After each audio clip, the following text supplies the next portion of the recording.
What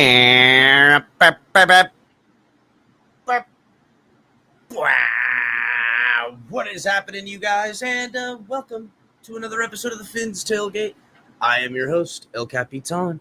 And today we're going to go through the roster a little bit. We're going to take a look at some stuff. Some boys been cut. I'm sure you guys seen. Sony Michel lopped off early, called it, told everybody. We did read an article the other night where I think it was David Fornes at the Miami Herald or Sun Sentinel. I can't remember. I'm sorry. It's blanking out on me. But he had Sony Michel on his roster. I knew that wasn't going to happen. I would think they keep Salvan Ahmed over Sony Michel at this point. Anyhow, there's been some trades already happening in the NFL. I'll inform you guys on who's gone where for what. Also, there's been some flirting Lamar Jackson has been doing with the Dolphins on Twitter, Dolphins fans on Twitter. He's blowing kisses and winking his eye over at the Dolphins. I know he's been looking at us. I told you guys that I had sources early on saying that I'll continue to say this, if Lamar Jackson doesn't sign, which doesn't look like that's going to happen, and Tua doesn't work out, he will try to figure a way to get in over here. And him and a lot of other quarterbacks are looking at Miami at the bevy of weapons that we have and are looking for Tua to not be able to keep this job. So I don't want people to get all crazy, go get Lamar right now. That is not going to happen. So just take that off the table right away, guys. Don't even think about it. It's not going to happen. So just understand that Tua's been given every opportunity and he will succeed if he plays like he did the other night. And, but if not, the contingency plan with Skylar being around here, I know people love Skylar. The fan base is at each other's throat about Skylar Thompson and his talent that he's shown versus to what we're going to feel with the rest of the guys, whether it's Tua or Teddy. So Skynet, as they're being called, fighting against the Tuaneers. The Tuaneers absolutely just went apeshit about Lamar Jackson. But we're going to get into all that nonsense. Thanks for everybody coming by. Make sure you guys are hitting the like button, subscribing to the channel if you're new. If you're watching on Facebook, Twitch, and Twitter, come on over here to YouTube. Get in on the fun. And shout out to everybody who's already in here. California, Marky Mark, what's up? Marky Mark says, Kellen Deesh, Craig Kraft, Thompson, Easy E should all be absolute locks on the 53. No need to carry 3 quarterbacks. Teddy Bridgewater got to go. That's just business. You know what, too, Marky Mark, is that if you look at what Jimmy Garoppolo signed for in his restructure with the Niners, other than the upside of money, it's the same cap hit Teddy Bridgewater and him are having. They're both going to cost $6.5 million. So I don't know why, we didn't try to. Well, honestly, I'd rather have Skylar than Jimmy Garoppolo or Teddy either. Anyhow, but I'm just saying, like, there's a team out there that might want Jimmy Garoppolo or Teddy Bridgewater. The problem is that now seeing that they've restructured Jimmy G, maybe they're not fielding as many offers as they were hoping to with Jimmy G, who I think is a better quarterback in the NFL than Teddy Bridgewater by a slim margin. It's not a bunch, but he has been effective and he's been to big games and he's, done well in the NFL. And so I don't think anyone's interested in Teddy. So other than us eating $6.5 million, he'll end up on this roster, and that's that. So John, what's happening, bro? I still think they're going to keep 3 quarterbacks. I don't know. So what's up, Q? California, I Believe podcast. What's happening, Roach? If you guys are into some crazy stuff like aliens and all good stuff like that, check out Roach's I Believe podcast. It's pretty dope. I like it. It's not bad at all. I thought it was good entertaining stuff right there. FM, what's up? Clean setup you got there, homie. Thanks, brother. Yeah, we finally got Everything's set up in here. And what's great about it is this is what I'm happiest about is that I got all this room now to actually stand up and watch football over here on the TV. I'm going to mount up here for the games because I could sit and watch football, but I can't always sit and watch football. You feel me? Like I'd be like, oh. Like I get too animated. I gotta have some room for activities. I'll be able to move around. So I like the new setup is so much more room. I got space for growth. When I can and want to, I'll further it back into the room to expose more of the wall space beyond the stuff as we grow. So yeah, thanks FM for everything. Ali, what it is, that's right, guys. Hit the like button on your way in. Get the algorithm cooking. We've been dropping so many videos, so many things all the time that, you know, the algorithm will work on a small clip, but then there'll only be like 60 views on something else, which doesn't make any sense to me. So, Duke, what's happening, homie? FinsUp. Bentley. Tua doesn't just have to play. He has to sustain all year. You know what, FM? And I caught some flack, and I still do, about this because here's the problem right now, ladies and gentlemen, boys and girls. Here's the problem that I think the Dolphins fans versus the Tua fans are having. And it's almost like a sociological experiment kind of thing, or like a group thing. It's almost like if I say negative things with critique, it's going to set up Tua to fail. Like I will speak the critique into existence or something. It's ridiculous. It's craziness. We can be critical of anyone and everyone anytime. I mean, that's how we grow. It's an uncomfortable conversation, I know, but that's how things get done. Acting like everything's okay, and it's like sitting there burning on fire. Go, nah, I'm okay. Like that don't get nothing done. So, Q, what's happening, homies? Says Skynet versus Terminators. We'll see two emanators. That doesn't really work because like Skynet is the Terminators. So we'd have to figure out a way for like John Connor or whatever to be figured into Tua somehow. I don't know. Scott, what's happening, bud? Anthony says, Chris, for me, it would make more sense to cut Clayton Fedulum at the safety position because he has. Yeah. Yes. I don't know what it is about Clayton Fedulum in his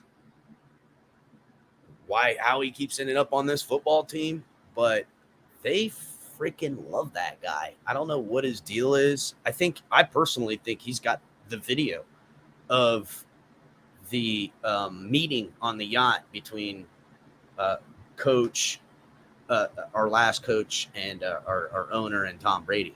I think he's got the video and the audio for that, and that's why he sticks around. It's the only way I can make sense of it because he's going to end up on the 53. Watch. I don't know why. Because to me, I would rather keep, I don't know. I'd rather keep Wilson, the safety, or Hamilton behind Cater Kahoo. You know what I'm saying? There's a lot of people I would keep in a defensive back role over Clayton Fedulum. But I don't know.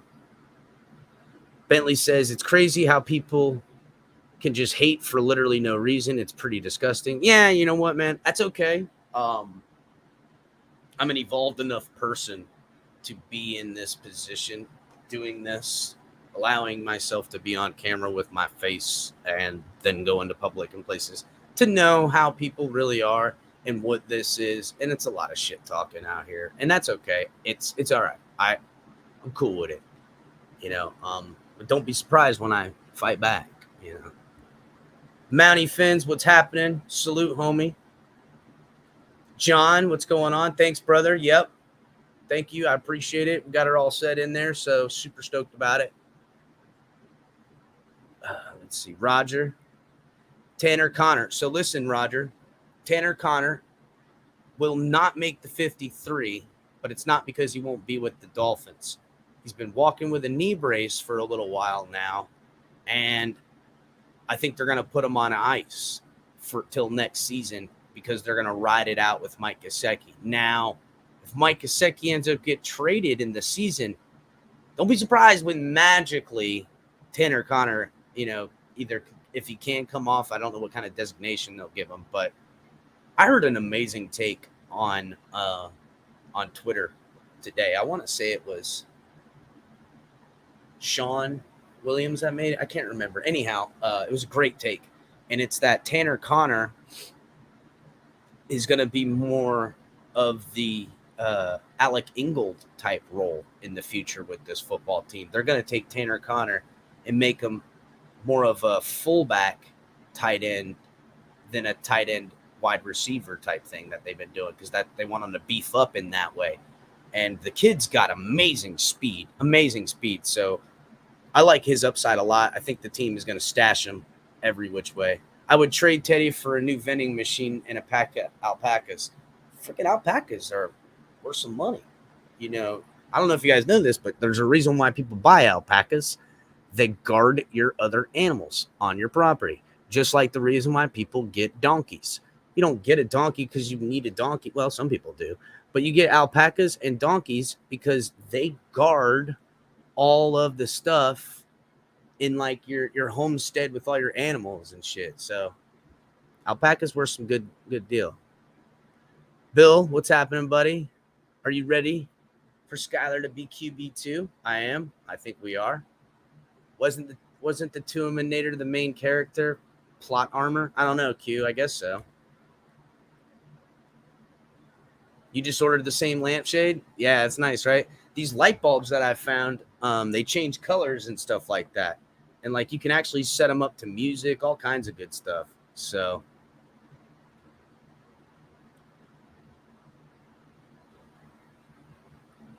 set it up to all kinds of stuff. Let's see. What else is here? Loving the channel, man. FinsUp. Thanks, Adam. Appreciate it, brother. I'm glad you're coming around, man. Appreciate it. Trying to keep it fun and light. Mounty Fins, I'm not gonna drop a link tonight. I'm gonna record a video later tonight for some stuff, so I wasn't planning on dropping a link. MJ Gusto, it would be the most Dolphins move ever. Yeah, for real. Tanner Connor, that's right, Duke. He's, I was hearing from people at camp that Buddy was on kickoffs. He was the first guy on the kickoff team to get down there on the other end of the field by like a large margin and stuff like that. He was smoking fools. And so can't wait. What's up, Toby? Fins fans, Del Air. See you chilling over there on Facebook. If you want to get in a little bit more with the chat, everybody's over here at YouTube. Either way, man, just enjoy. No, Q. They're gonna put him on ice. He's not gonna be playing. They're gonna put him on like injury reserve, and he'll be done for the season probably. Tanner Connor. Where did I buy them? The light bulbs? Shit. Where did I get them? I want to say it was like Target or something like that, John.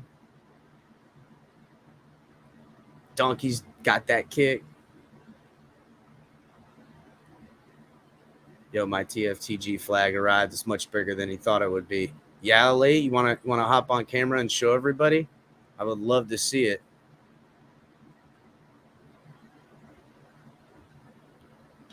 I would love to see the flag, man.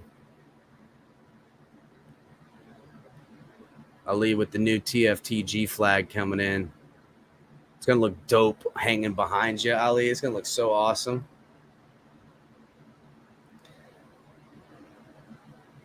Dude, that ain't no lie, bro. California. Donkey will stomp out. Who is it? What, Toby? What do you mean? Who is it that's on YouTube? Pretty much everybody that comes to watch the show does it on YouTube. Yeah, I got a couple things to go through.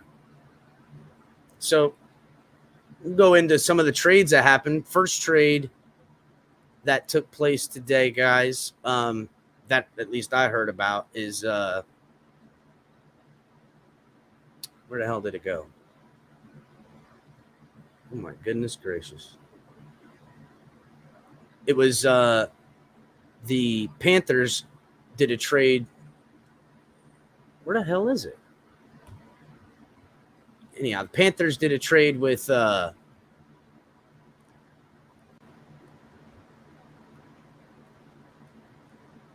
Titans. Jesus. So they get an O lineman, Dennis Daly in a trade with the Panthers. They're sending them a 2024 fifth, getting back a 2024 seventh,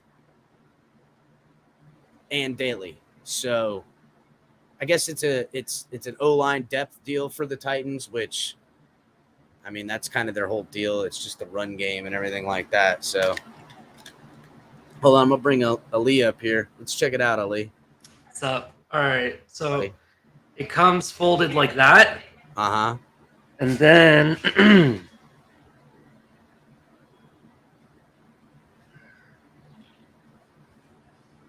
holy cow, bro, it's way bigger than I thought. Dang, dude. Like, you got to put it to the side and take a step back. Hold on, I'm going to put you on full screen. Check out the new, you got it upside down. So when you guys do get your gear from the TFTG, look how big the flag is. Monster TFTG flag. Dang, bro. You can wear it like a cape at the game. Yeah, it's much bigger, dude. You could wear it like a cape. Yeah, you could. You could definitely do that. But yeah, I just want to tell you I got it, dude. It's much bigger. I thought it would be, Thought it'd be like that size. That's what I was expecting. That's what I thought it was going to be too. Yeah. I thought it was going to be that size right there. I didn't realize it was going to be. It is definitely worth the money. Now that I know what it's definitely worth it. So that's awesome, man. That's dope. That's dope. You gonna hang it up behind you, or you're just gonna you're gonna bring it to games? I would imagine, right? Yeah, I'm bringing it to the games. We have a canopy, one of those pop-up canopies. We're gonna hang it off the side of there, so everybody will see it when they walk by and everything. Awesome, man. I'm sure everybody's gonna wonder what that is. You know what I'm saying? I'll be telling everyone. It's gonna be awesome, bro. It's gonna be awesome, man. That's dope. That's dope. Definitely. So you, Ali, you see the couple of the trades that happened today. The Jaguars traded a wide receiver to the Panthers. Chenault, yeah, I saw that. Actually, he was a guy that I thought we would have actually drafted at one point when the draft process during that time. There was another trade that went down too, wasn't there? Another one? Yes. The Panthers traded an O lineman to the Titans. Okay. Yeah. They traded just a depth guy. It's not like anybody, you're like, ooh, you know what I'm saying? Just a depth guy and stuff like that. But the Panthers out here making moves. I'm guessing that head coach there's Matt Rule feeling the friggin' pressure about to lose his job. And he's probably looking at Baker Mayfield, a guy with some moxie that's come in there versus to where they had in Sam Darnold. And he's like, oh, well, this is the best chance I'm ever going to keep my job. They're in the NFC. They could get in the playoffs if they shake it out right. You know what I'm saying? They win 9 games. They get in the playoffs. Yeah, definitely. Yeah, they definitely What's up, Ron? They could definitely possibly make it. What's up, Larry? I think I don't know if Baker Mayfield's the answer there, but we'll see. We'll see what happens. I don't know if he's the long-term answer, but I mean, he's definitely better than Darnold. He's definitely better than Darnold.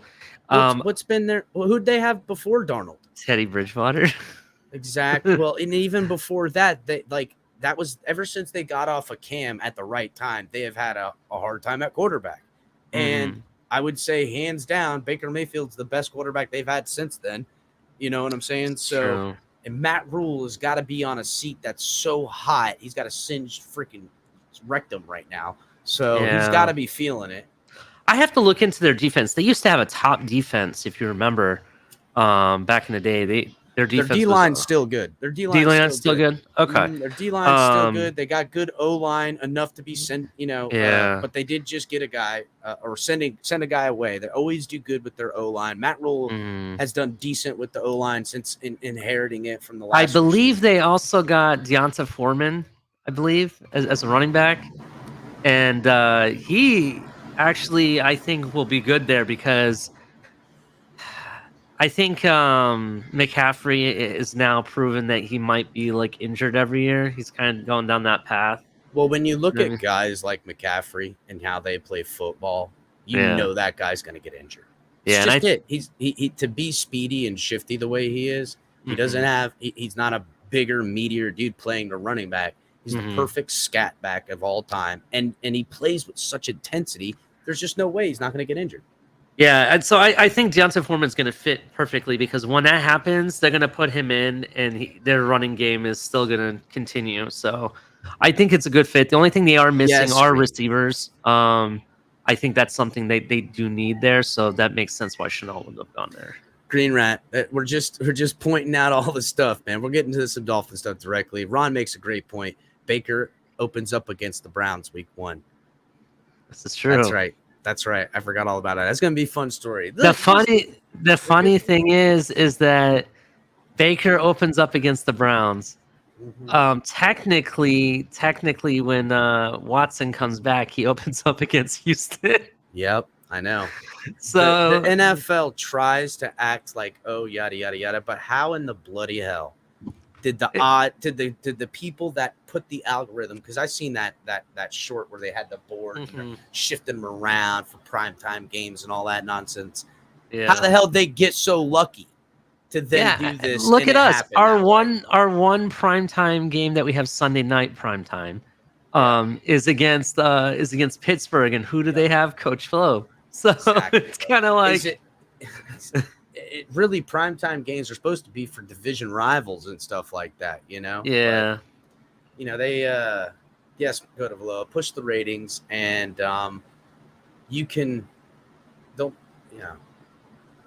it's an entertainment industry, and they're gonna make sure to gear it towards them. So yeah, go ahead. I'm sorry. Go ahead. I was gonna. People want us to talk about Dolphins. Are you surprised by any of the cuts right now? I'm getting ready to pull that up right now. We'll get right into it. Way to shift gears. Perfect time. Sorry. So no, beautiful. We were getting ready to put right into it. Miami Dolphins announced 13 removes on Monday ahead of the NFL Tuesday 4 p.m. deadline to get down to the 53-man active roster. A pair of established veterans were among those that didn't make the team. Running back Sony Michel and wide receivers Mohamed Sanu were released, along with running backs Jared Dokes and Zaquandre White, DB Quincy Wilson and Elijah Hamilton, defensive linemen Owen Carney and Niles Scott, O-lineman Adam Pankey, Andres Blaze, linebacker Calvin Munson, who was placed on injury reserve. I knew Calvin was out of there, along with injured, I guess, Darius Hodge is got injured last game because they released him on that as well. I don't know if he got injured, but I know he got cut, though. Well, Darius Hodge and D'Angelo Ross were waived with injury settlement. So both those guys got injury settlement. So no name on there surprises me. Not Sanu, not Michelle. Michelle doesn't surprise me. In fact, I told everybody he was going to get cut, and we've been unanimously screaming that for the past week here. Yeah, there's a group. Yeah, there's a group of individuals that swore, he would never get cut. No way. He's the only guy of his size that we have because he's much stockier compared to the other running backs. So they feel that they need him for that goal line rush. Well, the truth is, I think we might actually bring another running back after all these cuts settle down. I think we might bring somebody from another team, possibly. I've been saying it for weeks. The fourth running back that's on the 53 ain't on the team yet. Now, will they carry a fourth running back as Sony Michel Sylvan Ahmed? That's a real possibility. That's a very good possibility that they may do that. But I don't know.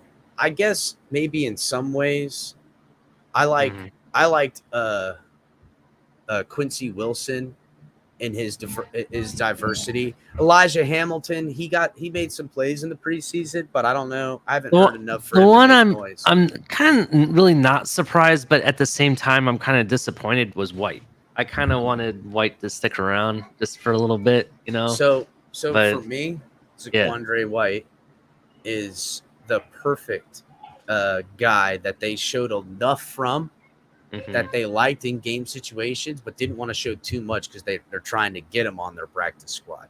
I agree with that. It felt extremely tactical with the Zaquandre White, and almost to an extent where I saw a lot more of Jared Dokes this last game to get people to go for him over White if someone was going to look at our waiver wire and grab somebody.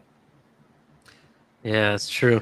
Green Rat, I think someone brought up Drake. I wouldn't touch Drake at all. I wouldn't. No. Drake's not. He's not the same guy. There's some running backs out there. I mean, there's a couple teams. Go ahead. You know who you want? You want a 22, 23-year-old running back. That's who you want. Some kid who's got a year under his belt, limited time, that's hungry as hell. Because more likely than not, no matter who it is that you pick up, he's going to be coming in later in the season and getting snaps. So he'll have time to learn the system and how to be productive. And I want someone young with fresh legs. That's what I want. If I'm Miami, I'm calling up Cleveland right now, and not for Kareem Hunt. I know I'm a big Kareem Hunt fan. I would love him to have him here. Maybe not this season, next season maybe. I'd be asking for Dearness Johnson actually. He is very fast, hits the hole. He's that type of running back that we're missing out of the group. So he would be the difference. Know where we'll probably get our running back from? Same place we always get running backs from in free agency like this, Houston. We tend to always grab ex-Houston running backs around this time. So, well, if it's going to be an ex-Houston, then do they still have the guy they picked up from the Cardinals? What's his name? Chat. What's his name? What's his name? Man, California. I would love Tony Pollard. But yeah, Tony Pollard would be pretty good. I would take him in a heartbeat. But you know who I'm talking about? He used to play for Arizona, and like for 2 years straight, he was like a touchdown machine. You know what I'm talking about? Yeah. I don't know. I don't know. But Florida-born makes a good. How about that UDFA linebacker from Chicago, Jack Shanborn? Yeah, he got released today. Who? There was another linebacker that got released as well. The Lions. Cap for Life has it correct. David Johnson. That's what David Johnson. You demand Cap. So it'd probably be like a David Johnson type player. They have former Gator Damian Pierce now as their star running back. He's looking really good over at Houston. I wanted him Pierce. Here. Yeah, bro. Yeah. I was screaming at the top of my lungs because my Brandon the bookie, my brother-in-law, is a big Gators fan. Anywho, he started telling me in the season, he's like, man, Dolphins need to get that running back. Because he don't get enough snaps, and we don't know, but none of the fans know why, which is why that guy lost his job. But he said he's like, this is a dude that'll go in the mid rounds that will get a contract the way he runs the football. But the Lions released Jared Davis, the linebacker that they got. He was a fan favorite from Hard Knocks and everything like that. He looks pretty decent. That's it. That's a guy I might want to put on the practice squad if we can get him up here. Yeah, David Johnson is kind of washed up. He's a little old. I don't think he's got enough speed. Ever since he hurt that hand, he hasn't been the same, to be honest. So that's who it would be technically if you want to. Yeah, Damian Pierce is going to be a freaking monster, bro. He's going to be a monster. He'll be all as good, if not better, than Swift that they got up there with the Lions. He'll be even better than Swift. So, which is somebody I looked at the year before that I liked. So, the Jets have Carter and Hall. They might have They might be cutting a decent running back. You know what? That's not a bad idea. If the Jets end up cutting one of these running backs that they got, they might cut one of their guys. I like stealing people from inside the division too. That actually is a good idea. I would say go get Patrick Laird, but he's out here. Could you imagine right now if Patrick Laird was in this running back room? We'd be having the conversation right now if Patrick Laird was good enough to be over everybody else. That's how weak the bottom is of our running back room. And I just want to be real. I know people don't want to hear that, but as far as blocking, pass catching, and running ability and this outside zone scheme, you're going to get a lot of good opportunities with the ball in your hand to be beyond the line of scrimmage with offensive linemen hat on the hat, and you can pick a hole. Sometimes there'll be more than one hole you can bounce through. And really what you're watching when you have good vision, this is when perfect running back for this system that we're talking about is like Le'Veon Bell used to run. How do you feel about Alexander Madison? The dude that played in Minnesota. Minnesota, yeah, he's all right. He's okay. They're shopping him right now, so that's why I was asking. So, yeah, so that might be an option. How's their wide receiver room looking? Would they be interested in taking Preston Williams on a little? I think they just lost a receiver. Now that you spoke of that, I think they did. I have to go back and check that out. Yeah. I gotta take this call though, but I'm gonna drop off. All right. But thanks for having me. Take it easy. Bye. I'll see you, Ali. Take it easy, brother. Ali swinging through. How about them apples? So yeah, guys. Yeah, there's going to be some good dudes that are going to drop out and get cut, and linebackers, corners, and running backs. Maybe even a different O lineman, which I feel like they're really comfortable with their offensive linemen. And also, this is going to help the Dolphins a lot. And look no further than Trey Flowers, who we got in here on a decent contract, because these veterans that have been holding out, now would be the time you try to sign them, or right after the roster cuts, when the competition for the jobs that are going to be available for 53-man rosters, it becomes such a small amount. It's finite. So now it's the time where you go get, a guy and offer him some money. Say, hey man, how about that $2.5 million I was talking to you about, coming and playing football down here? They're like, shit, if I don't take this job, I might not get a job this year. So you get a little bit of that action on there. NYC Fins. No, I've talked a little bit about it. I'll go ahead and read this article I got, and we'll get into a little bit of it. So I'll start from the beginning. Miami Dolphins announced that 13 roster moves on Monday ahead of the NFL's Tuesday 4 p.m. deadline to get down to the 53-man active roster. A pair of established veterans were among those that didn't make the Dolphins football team, Sony Michel being the first and Mohamed Sanu being the next guy that are the veterans. Both not surprises if you guys have been watching TFTG and watching the network and all the great programs we got around here, which I forgot to do the rundown. I'll do that in a minute. We told you those guys weren't making the team. There was a lot of people chattering in rumor land that said Sony Michel was making this football team, and that was the reason why Skylar Thompson wasn't. And I was laughing in their faces because that just sounds ridiculous. Anywho, they, along with releasing Jared Dokes and Zaquandre White, they then also released defensive backs Quincy Wilson and Elijah Hamilton. They also released defensive linemen Owen Carney and Niles Scott, two guys that I can't remember seeing at all. Offensive lineman Adam Pankey and Andres Blaze, who has a great name but didn't put great tape. Linebacker Calvin Munson, injury reserve. And outside linebacker Darius Hodge and D'Angelo Ross were waived and given injury settlements. So Michelle, a South Florida native out of American Heritage High School, could not break through the crowded backfield that already has Chase Edmonds and Raheem Mostert signed as free agent tailbacks earlier this offseason, and still have Sylvan Ahmed and Myles Gaskin, who will make this roster. Myles Gaskin will be on the 53. Unless somebody trades for him, he's going to be on this football team. Champion with 35 starts among the 50.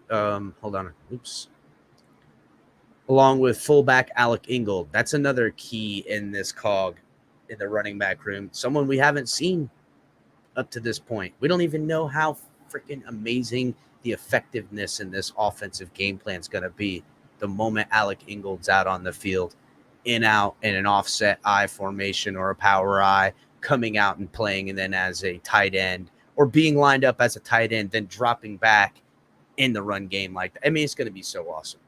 Anyhow, a two-time Super Bowl champion with 35 starts among his 55 games, and a former first-round pick of the Patriots out of Georgia, has totaled 3,137 career rushing yards. What's going on here? Oh, they're talking about Sonny Michel. Excuse me. He struggled to efficiently produce throughout camp, in training camp and preseason, but did score a 1-yard touchdown on Saturday in preseason win against Philadelphia.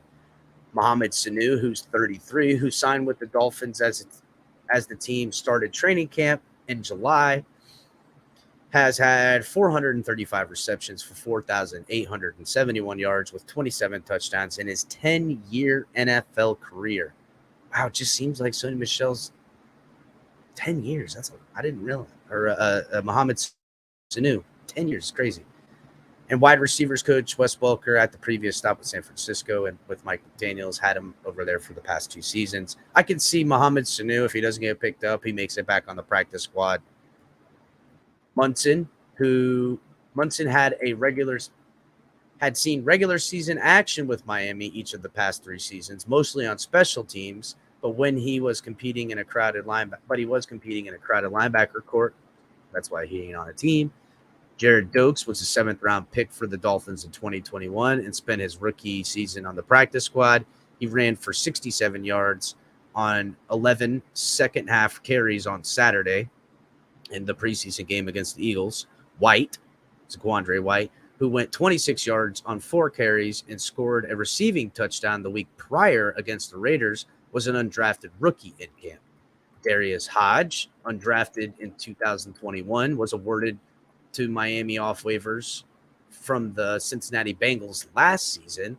Although he never played in the regular season game that year, he stood out at times in training camp and in the preseason, including an instant where he had a strip sack forcing a fumble that was recovered by Sam McGuavin and returned for a touchdown in August 13th against the Tampa Bay Bucks. Like Michel, Wilson, and Carney are local products. Wilson is a 2017 second-round pick for the Indianapolis Colts. That, honestly, man, Wilson's the guy I thought is the most surprised on here because of the injuries in the DB room. But Kader Kahu has won over favor with the Dolphins. That's why what's his name? Wilson didn't make this football team. Anywho, Kader Kahu gonna probably make the 53. But you could see him cut afterwards if they gotta pick somebody up and like a free agent pickup or someone else drops a player that a couple people are vying for to sign to the active 53, and that won't make it to the practice squad, so we'll end up picking him up, and that's when you'd see like Kader Kahu cut.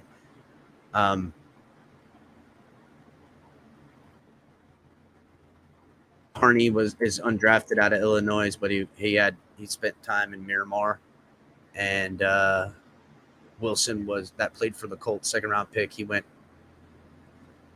to Florida, University of Florida.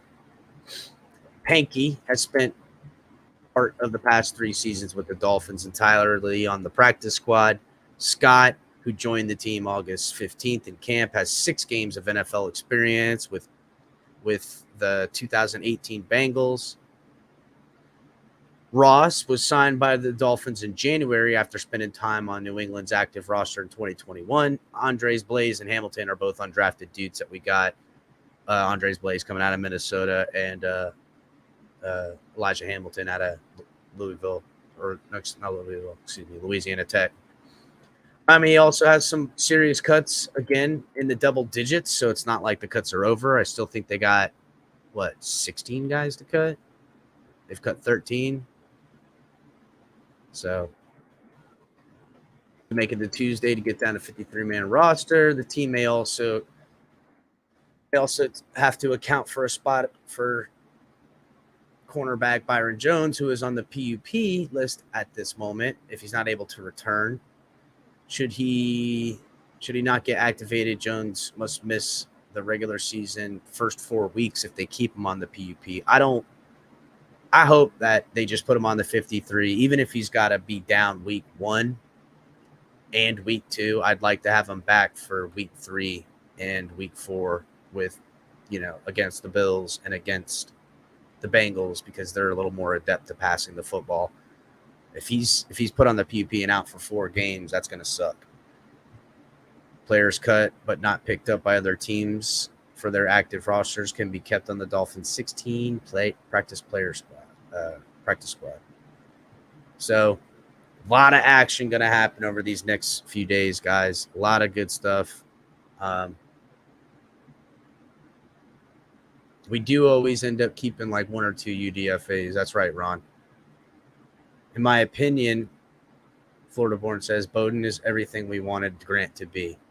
I wish he was as fast as Grant. If he was as fast as Grant, that would be amazing. Then again, we wouldn't even be having any conversations if he was that fast with the things that he can do, that we know he can do. Bowden is, I think Bowden, I don't know. It's gonna be hard between Bowden and Craycraft right now. It really, really is. It's gonna be very, very hard.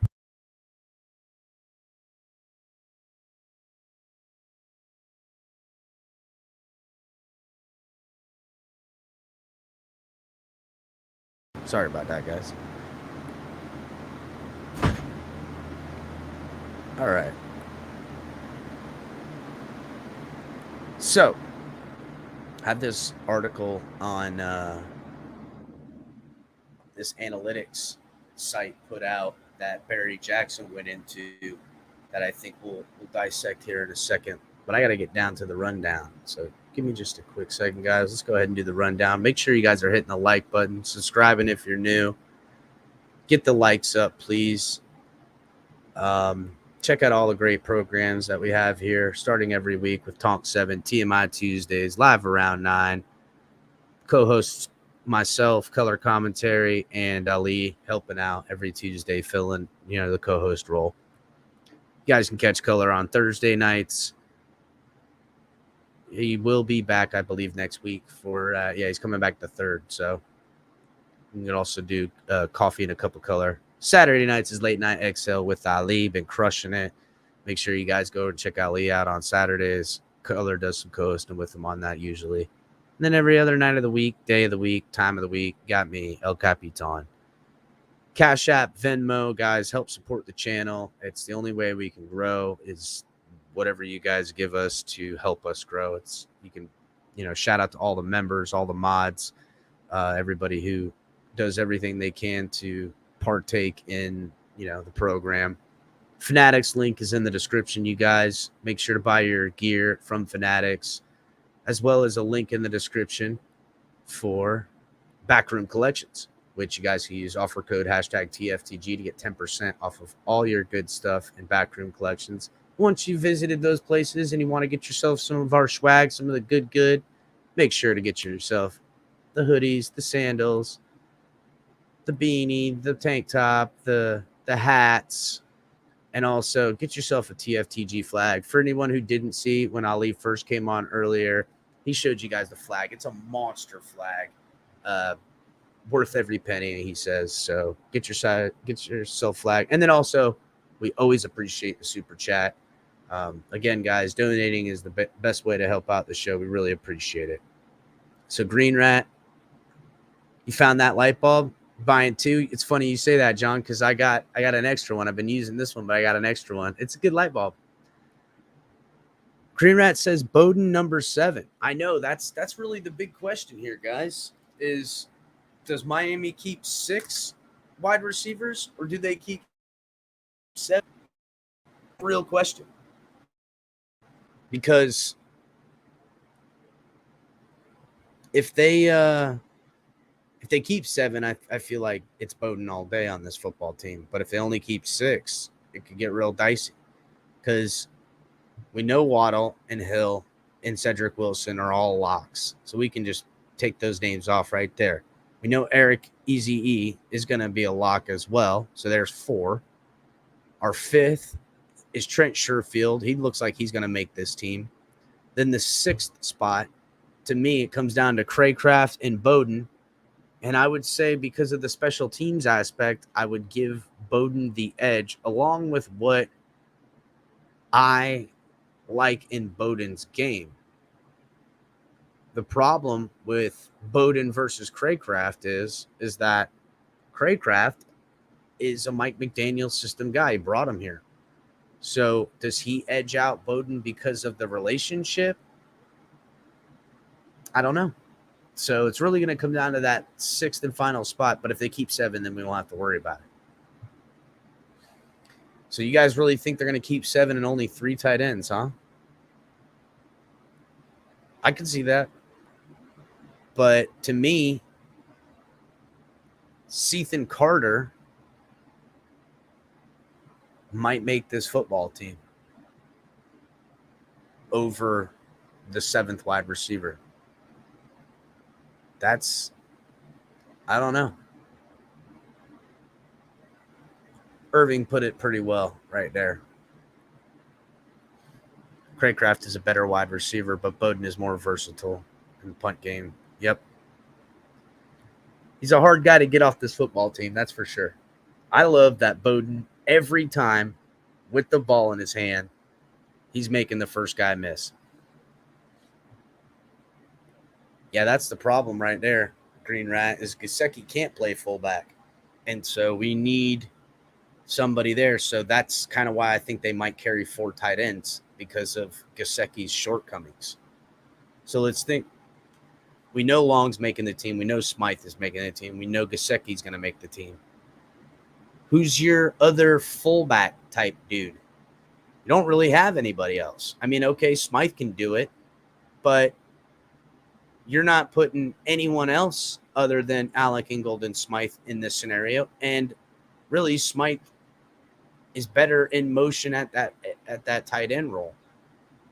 It's Ethan Carter that changes that whole scenario with me. Yo, what it is, what it do, Von Joe. Thanks for sliding by.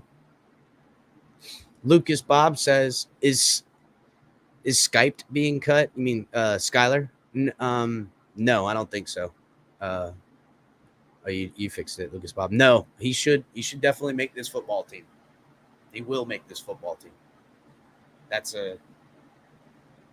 all but a certainty at this point. Dylan, what's happening, buddy? Miss Fins, what's going on? Hit the like button, everyone. You, what's happening? Hit the like button, guys. Lovett is on IR. Yes, Green Rat. Lovett is on IR.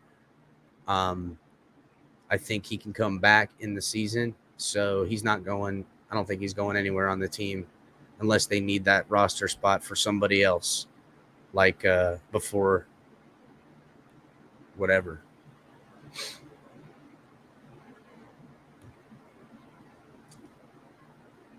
Trying to get this other page loaded up.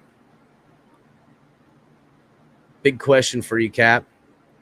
What could we get for Teddy? You know, Dylan, I kind of spoke a little bit on this earlier. You know, what's his name re-signed with the San Francisco 49ers, Jimmy G. And he took the same amount in guaranteed money as Teddy Bridgewater, $6.5 million. And he does have a higher incentives. He can make up to $16 million. But other than the team I know that wanted him, which was Seattle,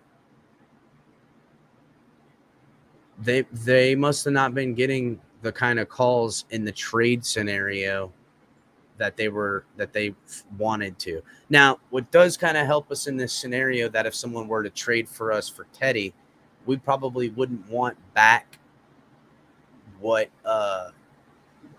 they were asking for Jimmy G in a trade scenario. And also, at the time before the restructure, the finances in that aspect didn't help. If anything, now Jimmy G is more tradable because of the money he's taking.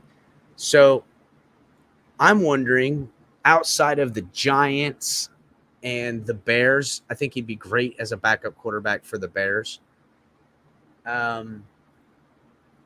What other team needs somebody bad enough to take on $6.5 million and trade whatever it is to the Dolphins?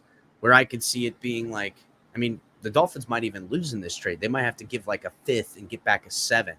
You know what I'm saying? And take less value. That would be the thing. So really, the scenario is that, and Dylan, I don't know about the Browns either, but the scenario of getting rid of Teddy is only just to get the money back and get him off the roster. And I just don't feel like the team is going to do that. I don't think, for as low as the fan base feels about Teddy, and really as high as we all are on Skylar and wanting to see him as the number 2 quarterback, the team, the operation, the ideology that McDaniel wanted to bring and how he wanted to install this offense. Teddy was an early signing, and we all saw it as a great signing at the time, myself included. But I do feel like, and Ali has said this, Teddy is giving me flashbacks of Jay Cutler vibes, where he just seems disinterested. He's just going through the motions, cutting a paycheck, and gonna do the job. Like, is he see the guy in the building, eating friggin' M&Ms and laughing and shit like that, walking around with a backpack, got fucking sleep in his eye and his hair up? I hope not, because if that's how he is, that motherfucker got to go. So that's how his attitude kind of seems to me a little bit, that he's just like, yeah, whatever. Paul asks, what's up, El Capitan? We keeping 2 fullbacks. I think we keep 6 wide receivers and 4 tight ends versus 7 wide receivers and 3 tight ends. Said it. That's what I believe. I think Ethan Carter makes it as that 4th tight end because of his ability as a fullback and a tight end. And then also he's a special teams guy. So to me, and this is going to be crazy because that's probably going to mean either Bowden or Craycraft in this cut. But Ethan Carter's he's a versatile guy, man. I mean, look at it like this. If Alec Ingold goes down for the rest of the year, which, he's coming off surgery, who steps in as your full-time fullback in this offense, which is important in this offense? Who does that? Do you now go, hey, Durham Smythe, you are now the fullback? I don't think that's a right play for Durham Smythe. Do you share the role between all your tight ends? Well, now you're asking, in this scenario, only Hunter Long, who I haven't seen play anything out of the fullback role, and Mike Gesicki, who he just looks weird back there, honestly. Doesn't look good. So you got to think, not only is he viewed in the tight end rotation, but that fullback is very important, especially in this offense. Thomas says, exactly, El Capitan. Teddy just earning a paycheck, getting the same vibe, bro. Yeah, you know what? That Cutler vibe, that was that he seems dejected, like he's going through the motions. And Ali hit it on the head. He goes, it's giving me Jay Cutler vibes. I was like, damn, you're right, Ali. Craig says you should keep Teddy so you can give Tua and Skylar more valuable information. Now, Craig, and I agree with you in this scenario, and this is an argument that I have with Color a little bit about Teddy Bridgewater. is that he's like, listen, Teddy Bridgewater is the guy, is the QB2. He's the dude in the helmet. He's the guy that knows the players, knows the game, and can help QB1. To me, along with Skylar's upside outweighing that role that Teddy would play, so take that statement, put it here, and how much of offensive minds we have in Mike McDaniel, Darren Bevel, the list goes on. I don't need Teddy in the headset, knowing the players, knowing the game. And Skylar knows this offense. Now, yes, he's a rookie. He might not know who the frig that corner is over there in this play like Teddy would. But I don't need Teddy doing that when I got Mike McDaniel, McGenius running around this muck. I got all these other dudes that should be doing that job. That only sounds like how Teddy is saying that. Now, granted, Teddy giving him advice in there saying, hey, Tua, last time you ran this play, so-and-so did this and that, da-da-da-da. Maybe. But if Teddy's the only guy that sees that and he's the dude that's got to give that QB2 advice, then I'm pissed off at the coaching staff. I'm mad at the wide receiver not mentioning it to Tua. I'm mad all the way around. So not that Teddy shouldn't be sitting next to Tua with a tablet doing stuff, but I don't think Tua needs that, honestly. I really don't. And I don't think Skylar needs it. So what are we really keeping Teddy for? That's the real question. Ethan Carter been doing it. Yeah. If Ingle gets hurt, you got to go get another fullback, AB. AB says, yeah, but AB, where? You know what I'm saying? Especially Ingold being one of the best fullbacks, in his versatility, ex-quarterback in high school. Huschek, him. Who else are the other fullbacks around here? Now, could you find somebody? Sure. But typically these guys are slow. They're lumbering. I mean, as far as backup role dudes, Ethan Carter to me seems best case scenario. We'll back up the fullback. Yeah. Remember the strange press conference when he said he wouldn't say he was the backup? I know, Ron. It's like, and I liked it at the time. Like, I gassed it up. I'm like, ooh, gonna be quarterback competition. I was just playing around. And I get that that's how he feels. But Teddy, damn good and well you the friggin' backup quarterback, bro. We all do. Now, if Tua goes down with injury and you slide in there and play good, well, that's that. But in all things being equal, the young kid, Skylar, to me, I would rather come in that scenario. And I said this last night. If Tua goes down with an injury for a sustainable amount of time or the rest of the season is lost. And I know everybody's like, no, we could still get in the playoffs. We could still do this, yada, yada, yada.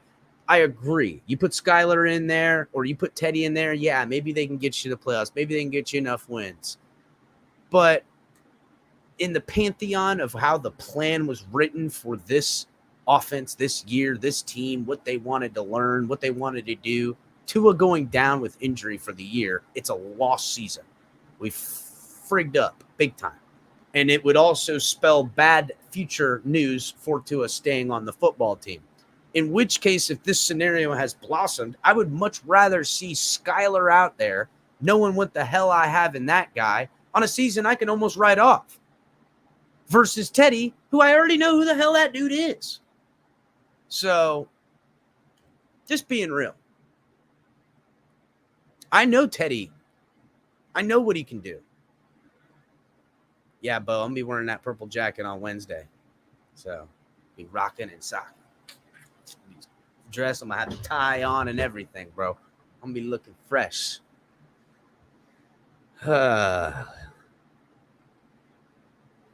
Yeah, Ethan Carter. He's a hard guy. He's a hard guy to get off this football team. Fullback's still a position. Precisional power. You know what? It is in this offense. They need it. They like it. And I really think that when we see us in live fire exercise come week 1 with Alec Ingold out there, who's healthy as hell. So don't think that, maybe he's still stuff. He is 100% healthy. Can you imagine Alec Ingold, coming on in the offset eye, coming back across the field, getting out and setting the edge for Raheem Mostert running the football, where he just comes around the edge on a sweep, just a simple sweep to the weak side. They have the tight end on the left, and the tight end comes into motion to the right, to the offset power eye that's on the right, and then they cut back to the weak side, and he can set the edge on the first linebacker in while the whole O-line's moving right. He comes around and gets to the will and sets edge on him, and now it's only safeties that gotta come down and make a play on Raheem Mostert, who has been good in this style of offense.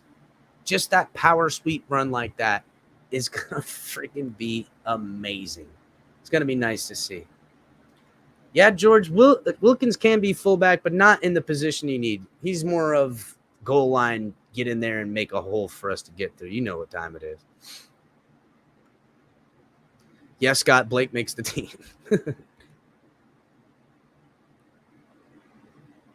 Tua will make the Bills look silly. Ain't that no lie? Teddy came in with guaranteed money, thought he was going to be QB1. You know what new attitude I think Teddy thought? I think Teddy saw what a lot of people seen at that time. You got to kind of remember what was going on back then. A lot of uncertainty about Tua, a lot of rumors flying around about, them looking to replace him. And then there's questions with health concerns and, can he learn this new system? All these things. And I think Teddy looks at it and said, hey, you know what? I might get lucky here. I might get a Tannehill Mariota scenario that he can come in. Problem is, I'm pretty sure when the coaches and the players and everyone went out there, it's not like, I don't know. I just don't think Teddy has wowed enough as a quarterback, arm strength, operations, everything compared to the 7th round kid who came in with his hair on fire trying to win a spot on the football team.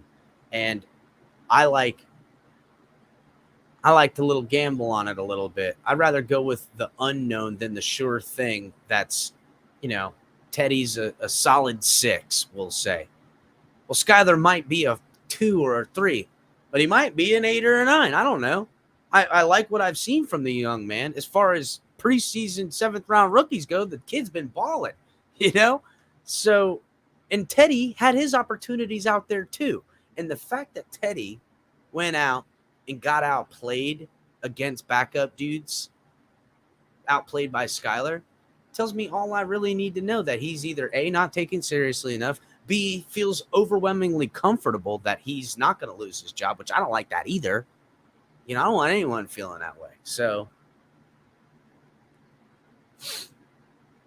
players like Hill might not want to write this year off. They may want to win this year. You know what, AB? I agree with that, but I don't think any of the players that write off a year. I'm just saying, like, the plan going forward as far as the organization goes. Tua goes down with a bad injury, it's done, because you're not at the end of the season, whether you make it to the playoffs or whatever. You gotta make decisions at your quarterback. Are you gonna draft one? Are you gonna buy one? You're gonna figure out things with Tua. Is Skyler the guy? I very seriously doubt in any of that scenario where we end up going, we're going to build the future with Teddy Bridgewater. That's just a fact. And that's it. I could see maybe there's a scenario where Skyler they decide to build with or whatever, but building your team for the future with Teddy Bridgewater, that's just not going to happen. Who's the surprise cut tomorrow that will leave you scratching your head? Smythe? No, Pete. Smythe is not getting cut. They paid him some money this year, bro. They gave him some extras. Cliff says Tua can't read the blitz. Yeah, he can. He literally runs RPO. Like, that's his deal. He's reading the blitz to throw at it. We kept 4 QBs in 2018, Scott says. Tua is always hurt. He just don't tell nobody about it. Just play bad. I got scared. All right, well.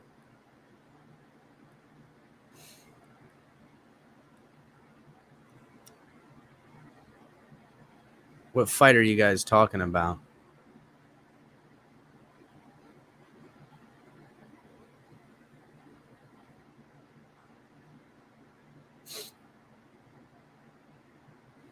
All right, let's see. Yeah, guys, I mean, I know everyone's loving the Skylar Thompson. We gotta be really real about what's going down.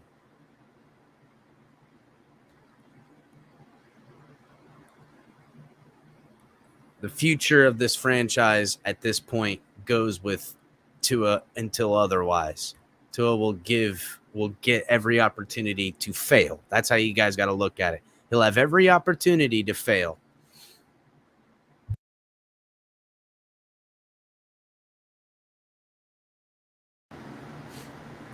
PL says it must really kill you, fake so-called Dolphin fans, to know that Tua is the best QB on the team and will lead the Dolphins to the playoffs, wins, and possibly more.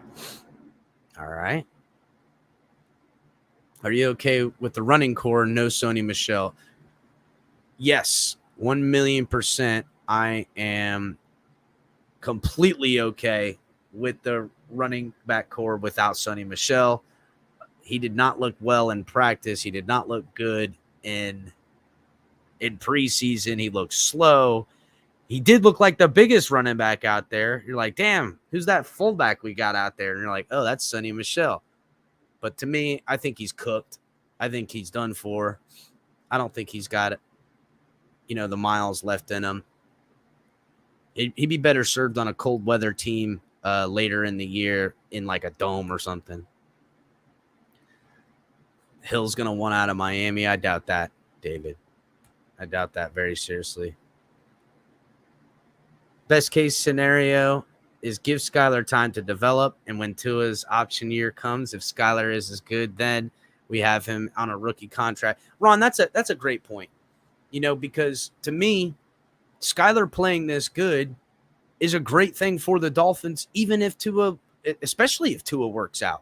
We got a young kid that's familiar with this offense that can back up Tua, and if he goes down for the, twists his ankle and nothing's broken, but they want to take him off for the rest of the, game or whatever, and Skylar comes in relief, you got a guy that can sling it and play right. And, if Tua's only playing mediocre, but they're winning football games, and it's time that they're going to have to give Tua $100+ million, and behind the scenes they feel, like Skylar could be the option, then yeah. Anything else other than that would result in injury, and I don't want to see that. I don't want to see anyone get injured and lose a job. That always it's a terrible way to go. That's why I like open competitions. I like things when everything's equal and at your best, fighting your best to win the job. Any other scenario other than that usually is predicated on a bad thing. I love having the cushion of Skylar on this roster, have him at third and straight to starter when need. Teddy is all-time backup. Yeah. Pete says Bridgewater needs to be traded realistically to Seattle, but Teddy needs to be traded to Seattle. Who's better, Teddy or Geno? You know what? That's actually a really good question right there. Who's better, Teddy or Geno? I don't know, man. That's actually a really, really good comparison right there. I would say Geno Smith maybe is a little bit more maybe Geno Smith has a little bit more wiggle, but I don't know. I ain't watched enough of him in a while. He did look good in limited action before he went down with injury. Better than Teddy. I think if you were asking Seattle fans, they would say, yeah, I would much rather have Geno Smith than Teddy Bridgewater.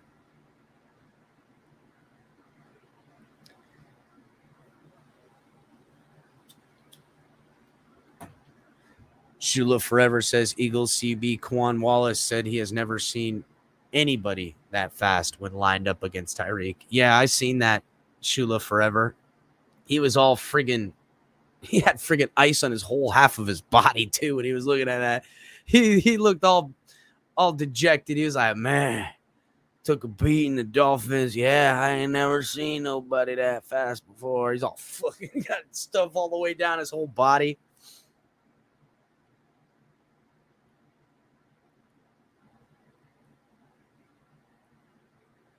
Will T says, I don't believe we're going to the playoffs. We just don't have that QB.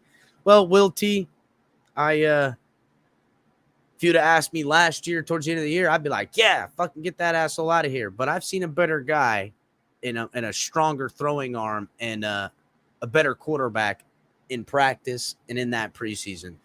I think at this point we're going to see – this is something I've speculated plenty on too, and I've said it a lot. I don't think we've seen the ceiling of Tua as far as an NFL quarterback goes. And I really don't think we've seen the floor of him either. I think we've only just seen, I don't know. I don't even know what to call it because coming out of college, I expected so much more. So I would say we've seen mediocre and less than we expected, but I definitely don't think we've seen the ceiling, and I don't think we've even seen the floor.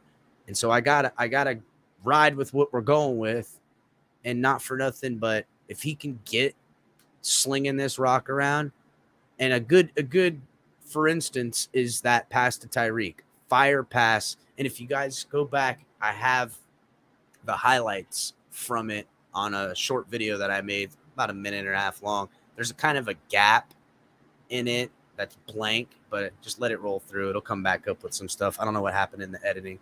Anyhow, you can see when Tua threw the ball, how he had it. It comes off his hand and comes out in front where there's no defender, so Tyreek can go out to it.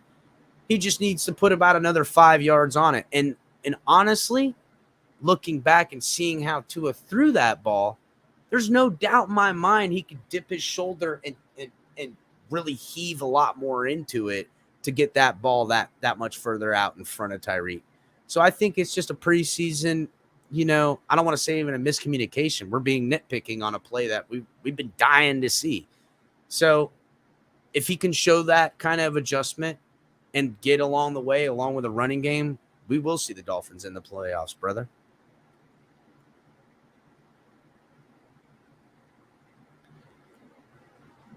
Let's see. Easy. You know what happened? 5 starters into last season. Yeah. AJ Epineza, Austin Jackson. Yeah.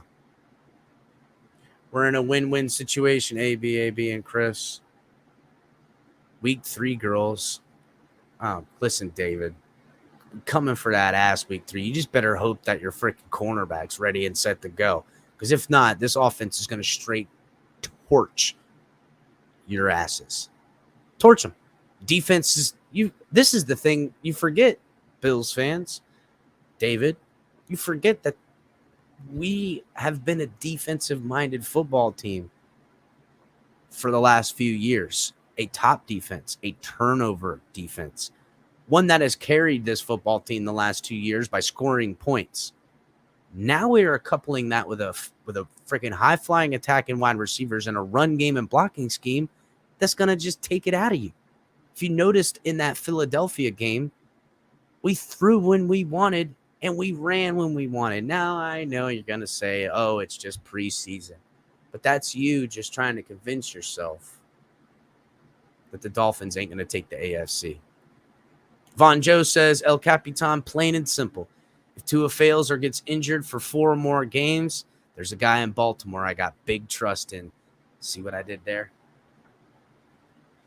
We're going to talk about that because, Von Joe, I don't know if you know this or not, but there's been a little bit of whistling, a little bit of winking, a little bit of kissing that Lamar Jackson's been doing to the Dolphins fans. The Tuaneers have absolutely lost their friggin' mind. And I'm gonna preface this on giving you guys the info on Twitter right now from Twitter, I should say. I'm gonna let you know that to me, no matter what, this is Lamar Jackson putting political pressure on Baltimore to sign him. And what I'm being told is that Lamar Jackson looks at what Deshaun Watson got, $250 million guaranteed, and he wants $250 million and a dollar because he wants to be the highest paid, highest grossed contract quarterback and break the record.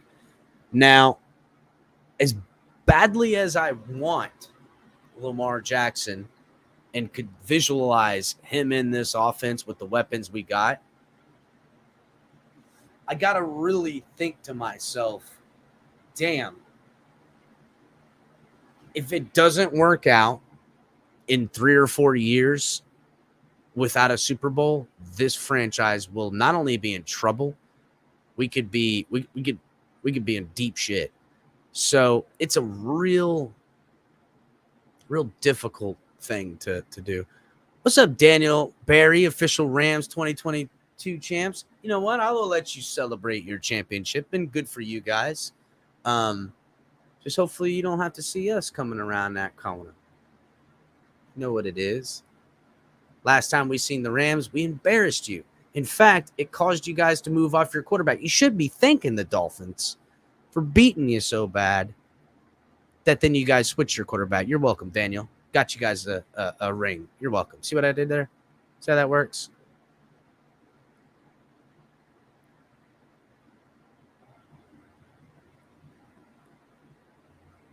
If O-line can play like they played against the Eagles, we're going to the playoffs. I agree with you, AB. That's really a lot of this is going to, hinge on the O-line doing what they need to do a lot of times. Carla says, Tyreek doesn't care about anything but supporting the Miami Dolphins in any way. He's already said so, and that's what he'll retire as a Dolphin. I hope he does retire as a Dolphin and I hope he puts up his best years as a Dolphin, because if he does, when he gets that gold jacket, it'll be another guy enshrined with greatness for the Dolphins.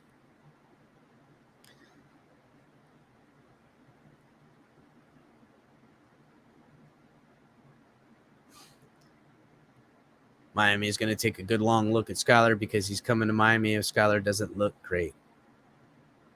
Talking about Lamar Jackson. Ron says Lamar Jackson isn't accurate enough for this offense, and I do want him here. I don't want him here, nor do I want to pay him as much for one position that weakens the rest of our roster. So, Ron, along with paying Lamar all that money, cap will go up. The circumstances that I really worry about is guys like Christian Wilkins you'll never keep. You really have to figuring out, damn, Jalen Phillips, Jalen Waddle, really gets dicey. But that ain't my job, my friend. It's not my job. I want Super Bowl, and if it means whatever got to happen, go do it and figure that other shit out later. I'll worry about that either. But I hear what you're saying. But to me, Lamar is, a lot of people say he's not that accurate. It's not like Lamar's had real serious weapons over there, too. Definitely not like the weapons we got on this offense.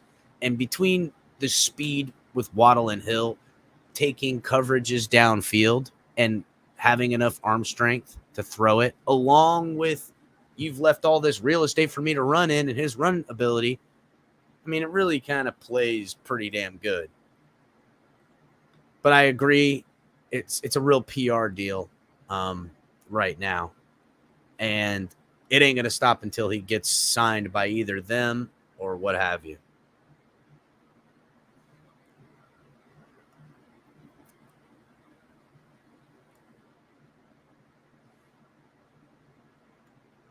Let's see here. Let's go ahead and pull up this analytics we got here. So Barry Jackson diving into some analytics says, what analytics sites say about Tua, Hill, Waddle, and more, and the Dolphins begin cuts, which we've already kind of gone into. Let me go ahead and try to find the analytics thing. Metrics talk. So here we go. Some notes analysts on the Miami Dolphins offense from Pro Football Focus, which rates Miami 19th, one spot behind the New England Patriots in its power rankings, which already Pro Football Focus behind the Patriots. Come on, that's just stupid. I get they went to the playoffs last year, whatever. PFF rates the Dolphins wide receiver / tight end group third best in the NFL, only behind Cincinnati and Tampa Bay. Round of applause. This is what we needed. It's what we've been missing is weapons on this team since the blow up, rightfully so. To doing what he can with what he had. Fitzpatrick did what he could when he had the shot. Jacoby Brissett did nothing. But this year, third best in the NFL with weaponry, only behind Tampa Bay and Cincinnati. That's pretty good. And offers this comment. Tyreek Hill joins forces with the player closest to the unique blend of speed and twitch in open field, Jalen Waddle, which all the comps, even in college, everybody watching Jalen Waddle, we're like, damn, that's the next Tyreek. Ever since Tyreek became Tyreek, everyone's looking for the next Tyreek. And the one closest to it, to me, heart, everything, Jalen Waddle. And we got them both. When Tyreek starts going downhill, it'll be Jalen Waddle uphill, and everyone will be like, who's the next Jalen Waddle? Who's the next Jalen Waddle? Just like they're saying about the next Tyreek. Anyhow, opposing defenses are going to have to grapple with the best ways to mitigate risk and limit the damage caused by the wide receiver duo all season. But PFF rates the Dolphins running back group only at 28th, above Atlanta, Kansas City, the Rams, and Houston. PFF says the Dolphins are certainly more talented at running back than they were in 2021, but it's a hodgepodge collection of talent that will have to settle into order over the course of the offseason.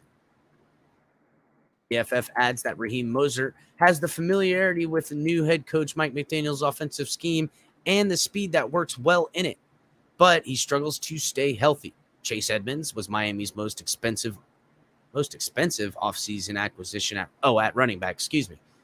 I was like, name one of the most expensive we got. Anyhow, but he has yet to hold down and lead role with over the course of his career. I think PFF isn't telling you there is what Alec Ingold told us, that Chase Edmonds is the bell cow. Raheem Mostert's the old man that teaches everyone everything.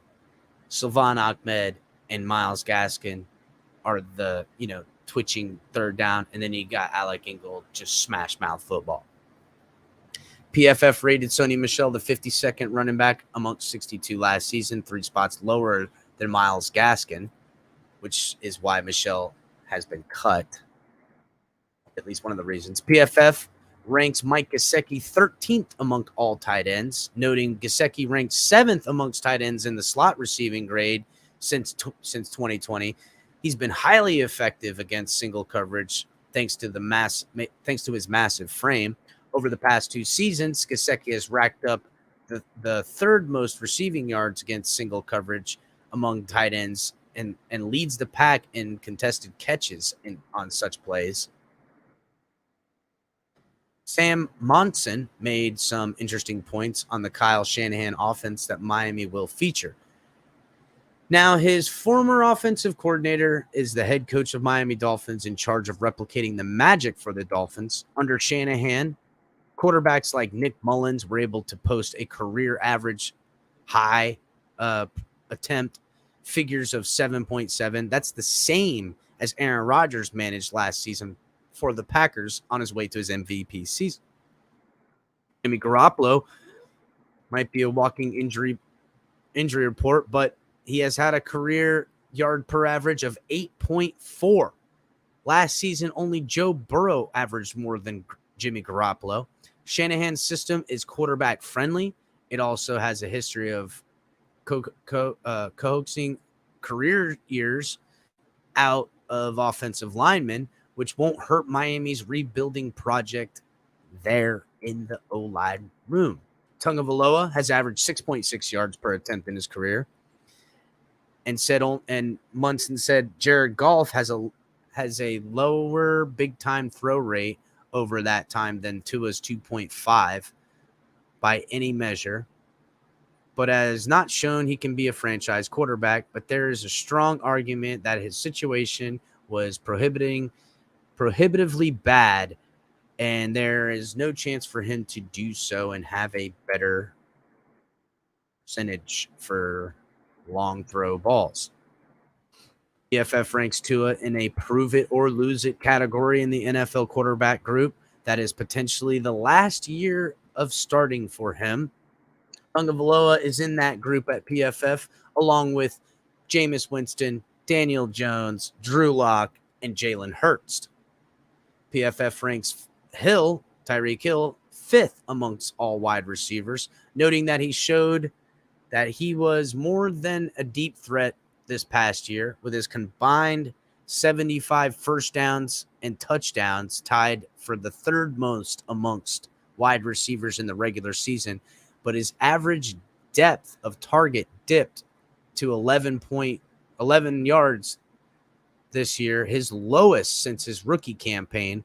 Miami will be able to use Hill in various ways, but expect an increase in scheme touches to get the ball in his hands and let him work out in space. PFF has ranked Jalen Waddle 30 amongst all NFL wide receivers, noting that from week 6 on, he was one of the top 10 highest graded wide receivers in the NFL. And the scary part about that is Waddle still has even more untapped potential on it. And that ain't no lie. I can't wait to see Jalen Waddle this year versus to Jalen Waddle last year, a rookie. Like, I think all of us in our head were like, oh, yeah, Jalen Waddle, if he plays how he played, he's going to be a great football player. Everybody, as they grow into NFL, greats, a lot of these dudes get better and better and better until they find their plateau of greatness, hopefully. Jalen Waddle, even marginally better, is going to be an amazing sight to see, because how much more can you ask of the kid, right? You know what I'm saying? PFF called Teron Armstead the number 6 offensive tackle in football, noting Armstead is one of the position's best pass protectors and rarely loses in the run game across both gap and zone concepts. The only real reason for pause is his profile. In his profile is his injury history, given him that he's played over 80% of the team's offensive snaps and just 3 times in his career. Over the past 4 seasons, he played 62, 88, 82, and 43% of the snaps for the Saints. So last year, we do know, coming off of injury and stuff like that, but yarda. So, finna be that way sometimes. I don't know if you guys noticed, but a lot of praise for the Dolphins and Tua especially. ESPN's Dan Orlowski said on Monday that this roster, if Tua takes a step forward, which I think he will, is the team that will compete for championships. They are a sleeper when it comes to the AFC Championship run. Yeah, I totally fucking agree with that statement. I mean, fuck around won't be around. I will say this. That the narrative has shifted in a way as far as what the Dolphins showed in that preseason game, that Tua to Tyreek Hill connection. And here's something I want you guys to remember. We didn't see everybody out there. Armstead wasn't out there. Chase Edmonds wasn't on the field. Jalen Waddle wasn't playing. We didn't run the full set of the offensive starters that I expect to see coming out week 1 and throughout the season. When this thing rolls into it and is firing on all cylinders, it's going to be a beautiful sight. And I can't I'm looking at Keyshawn Johnson on the KJM, whatever the hell, KJ Will and Max on ESPN, them talking about how the Miami offense could potentially be deadly and stuff like that. Now, again, he did preface at the end of the argument that he doesn't believe Tua's the guy or will end up being the guy. And you know what? He has a right to that belief. To me, Keyshawn Johnson, I mean, he was a good wide receiver early on, but goodness gracious, dude, he is just insufferable. And him as a sports broadcaster type of dude, he's just a take machine. That's all he is. But even he has to start, talking nice about the Dolphins because he don't want to be on the wrong side of right. Because I'm telling you, this team clicking and gets it going, it's going to be amazing. It's going to be amazing.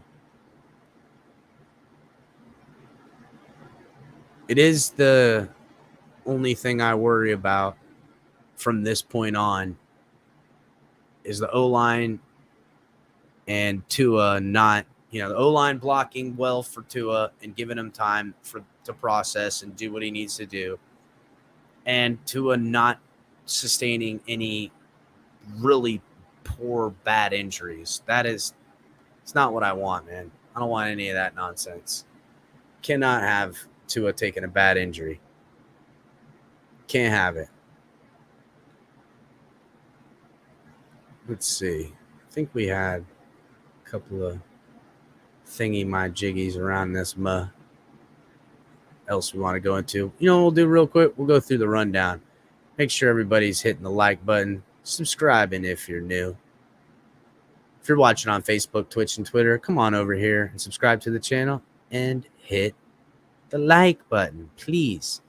Tuesdays with Talk 7 TMI Tuesdays. Color doing the co-host, and myself and Ali filling in on other days. You guys can also catch Color on Thursdays.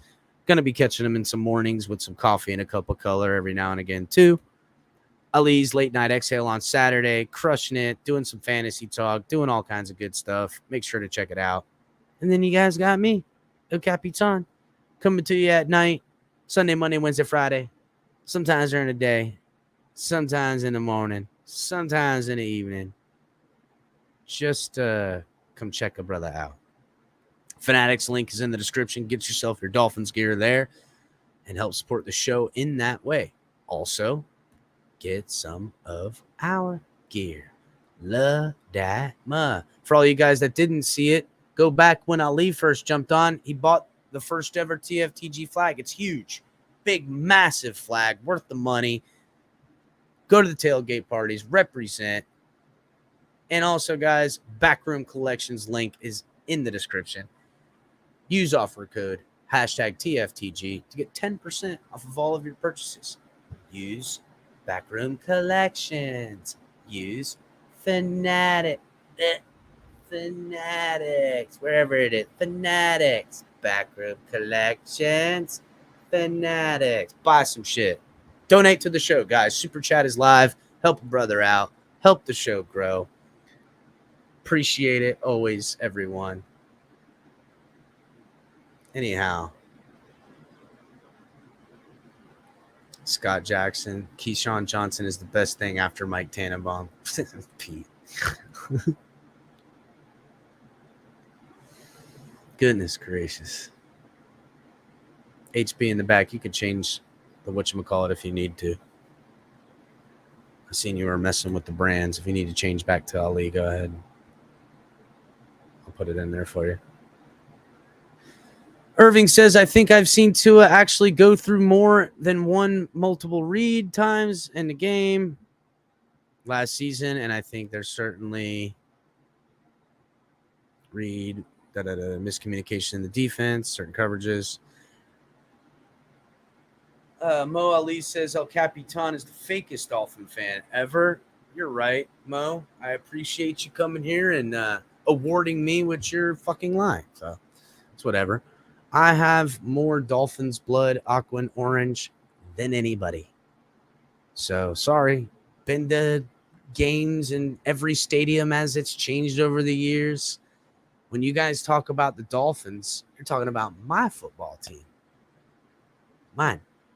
So thank you, Mo. Hit the like button. What the? See, that's the type of...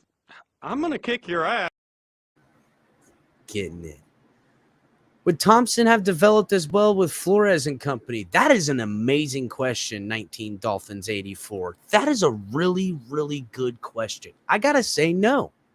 I would say this, if Flores was on the team now, you'd probably see Skyler out there over Tua for better or for worse. And probably for worse earlier on, maybe later, but that's a great question. I don't think so, though. You probably would see less. First of all, there's better weaponry and better blocking, and the scheme is better. So those things included already.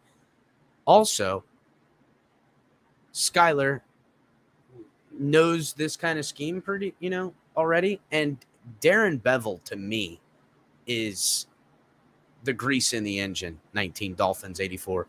He's the grease in the engine. They scouted Skylar Thompson. They wanted him. That's why he ended up on this football team. And he's proven everybody right that did say they wanted this young man. And that's why he'll end up on the 53. Great question.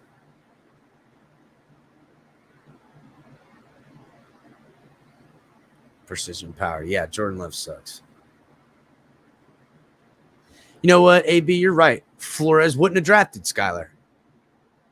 You're absolutely right. We wouldn't even have Skylar on this football team because Flores wouldn't have drafted him. You're probably right about that. He would have said, nah, give me another DB that won't make the football team because I've got 12 of them right now. But he's a defensive-minded coach. You got to expect those kinds of things. It's the one criticism I have about Chris Grier is that I don't want to say he gets pushed around, but he tries to make his coaches too happy at times. I'd like to see him stand up for what he believes in as far as putting talent on a football team. And look no further than Noah Igbenogany. That is a Flores wanting pick also, and I will say this, remember, we were in contract problems with Xavier Howard, but we paid the man anyhow. So what was the sense in friggin' getting Noah in the first round when we should have got a running back or anything else? Tons of talent, offensive lineman, something. Now, will I be eating those words 3 years from now if Noah's on this football team looking good? I will be happy to eat those words. Please, Noah, make me eat my words. Please. Go out there, ball out, bat balls out of the sky, jump some routes, make that happen. Because if that happens, that'd be great. CT says Austin Jackson looking like shit. You know what, CT? I'm not 100% with the Austin Jackson right now. He's going to get the start. He's going to be the guy. But you know what I see all too often from Austin Jackson still and Liam Eichenberg too is they get their feet crossed up. Austin Jackson a lot steps across his body, which if you do that and if someone's got their hands on you, they're able to force you around. He's got to get better. Both of them got to get better at their shuttle steps or their when you do those drills in football where you go back and forth with your legs. I still do it up and down stairs. Still to this day, when I go up and down stairs, I do that. I don't know why. I don't know. Anyhow, they need to get better at that drill because they got no balance when they cross their feet over like that. So they keep messing up. Thanks, Mario. Got me, homie. Appreciate it. Hit the like button, everybody.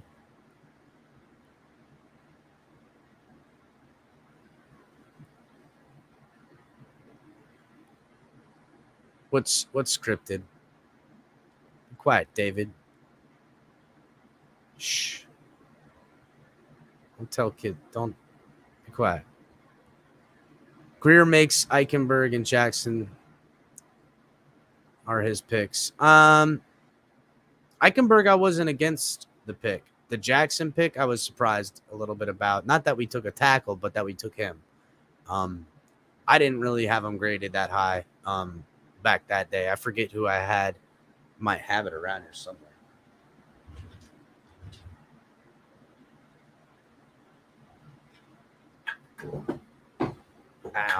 Doesn't matter. I had other people I thought that were potentially better than Jackson, at least on my draft board. Even tackles I would have taken at the Noah pick over Jackson. I thought would have been better. The pass master, I like that. Hill, Waddle, and Gesicki is nice, but who do you think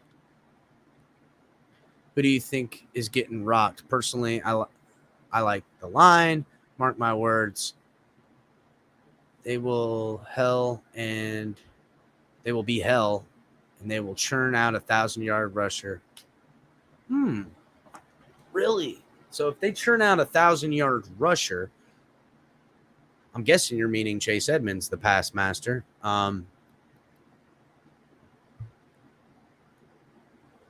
Gel, not hell. Got you.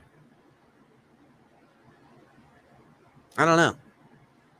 I think we will have an effective running game that will mirror. I forget what it was when they were showing the San Francisco 49ers in the playoffs, but they literally showed their run game numbers, their run pass numbers, and it was like 51%, 50% in most games. Like it measured out real well. There's a lot of balance in this thing. Ali, the person, says Greg Little is better than Jackson. Yeah, but I think Greg Little's a better left tackle than Jackson ever was, and he's not better. Well, he might be better in right tackle, than Jackson. Who knows? He was a second-round pick, too.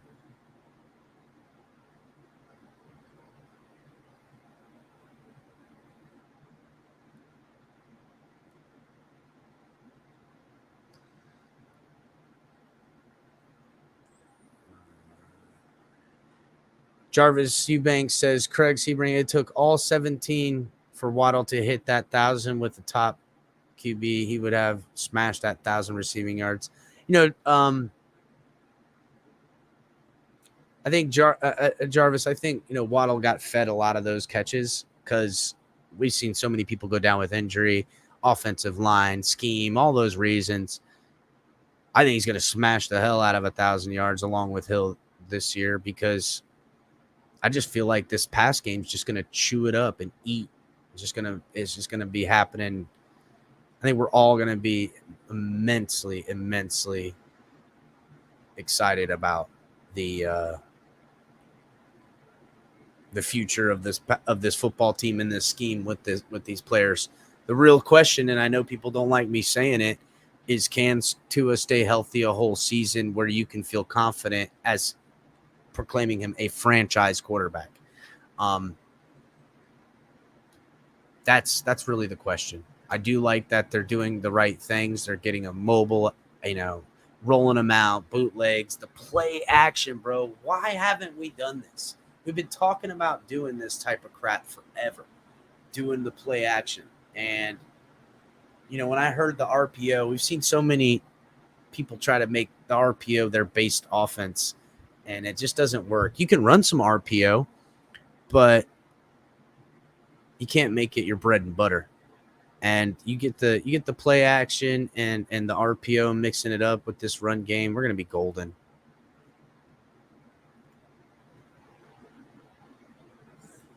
Jackson is always trailing position, and his only move is to push the rusher behind the QB. He's never in position to drop an anchor. Yeah, you know what? That's a good observation, Thomas. It does seem like he's constantly. It's not like how never do I see Austin Jackson just physically out-physicaling somebody, because it seems like he's not squared up properly. It's almost like he puts his hands out before he gets them squared up in front of him. And it's almost like he's always reaching. He's always chasing. It's a good way to put it.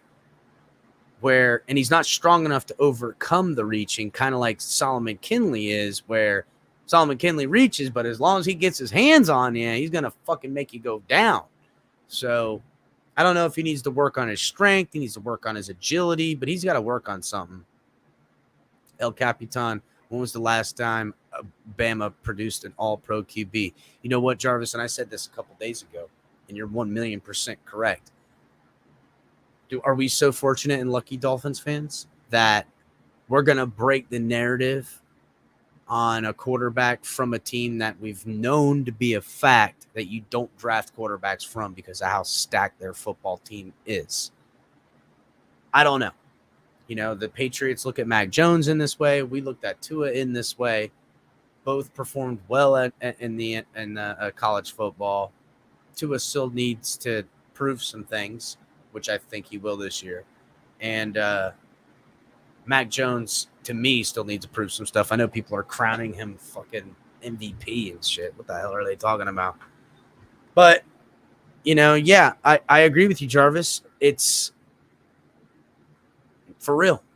I mean, in hindsight, if we're looking back 4 or 5 years from now and Tua's long gone, we'll go, yeah, you know what? We probably, whatever. If not, and he works out, then, you know, good, bully us. Awesome.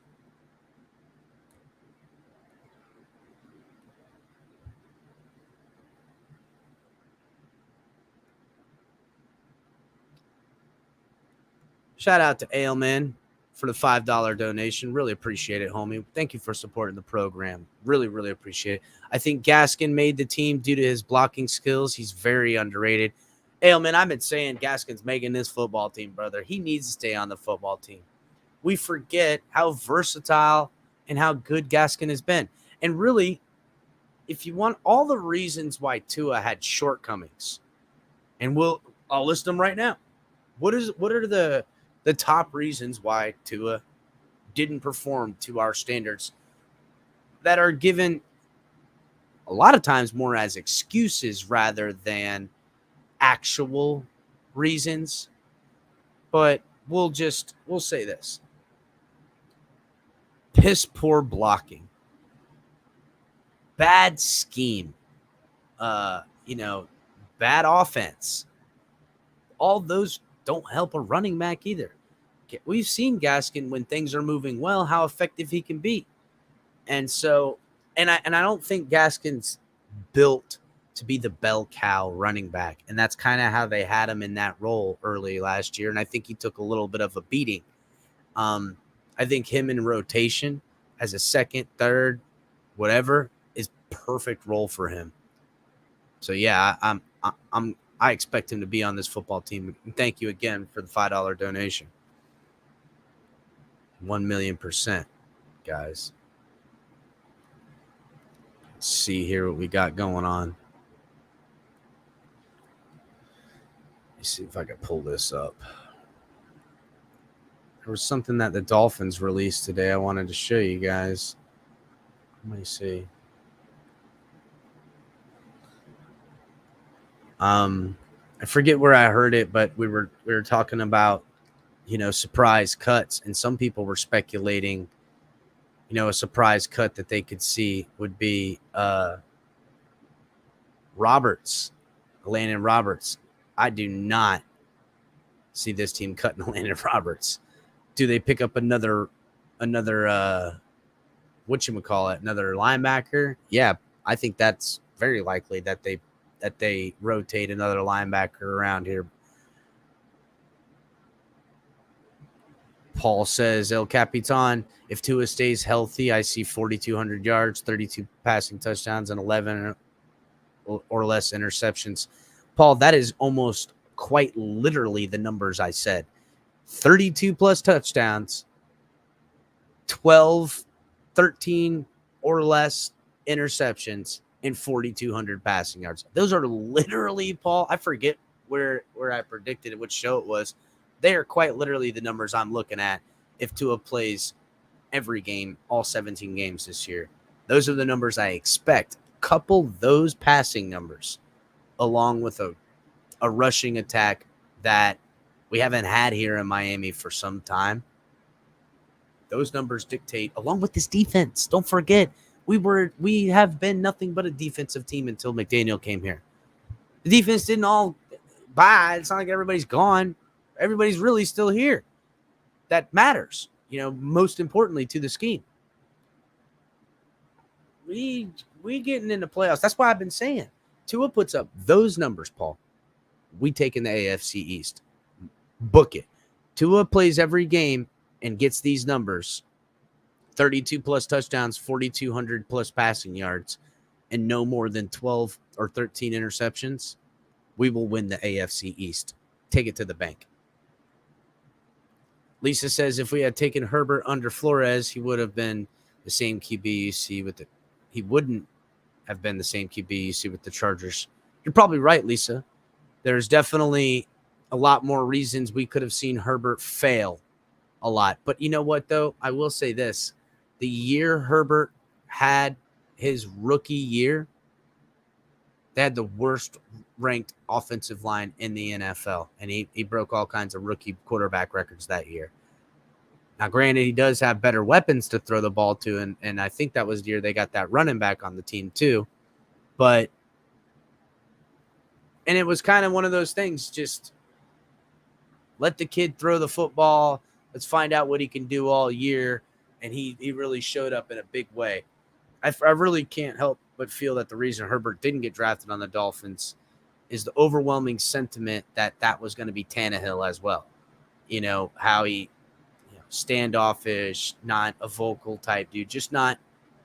There was too many parallels for this fan base to go and get Herbert after having been through Tannehill. So I know we like to blame Flores for wanting Jordan Love, which there's something there. We want to blame the team for choosing Tua over Herbert. But the facts remain that that's why we didn't. And nobody can tell me that we weren't saying tank for Tua. I heard it forever. And I'm not going to lie. Come draft time, I chose Tua over Herbert by the slimmest of margins, mainly because I thought Herbert was going to be a weirdo. You know what I'm saying? I didn't need another weirdo around here.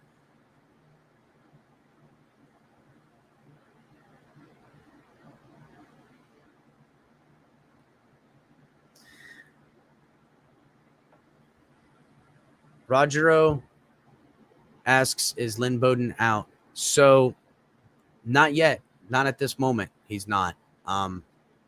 We'll get all that information. The question here in the wide receiver group is, do they keep 6 or 7? If they keep 7, Bowden's in all day. If they keep only 6, which I think they will only keep 6, it's going to come down to him and River Craycraft. And I like Bowden more than Craycraft. I would keep Bowden over Craycraft. I love Craycraft, but I like Bowden's versatility in the special teams, which is what you're going to be asking of your 6th wide receiver. Not that Craycraft can't do that. I know he's had some special teams stuff, but Craycraft is a more balanced like wide receiver type, where Bowden to me not only does the special team stuff, but you can put him in the running game as a running back. I like his versatility in all the ways that he can be used. And I don't know, it's really going to be tough. That's probably the toughest cut between those two guys on the football team to me.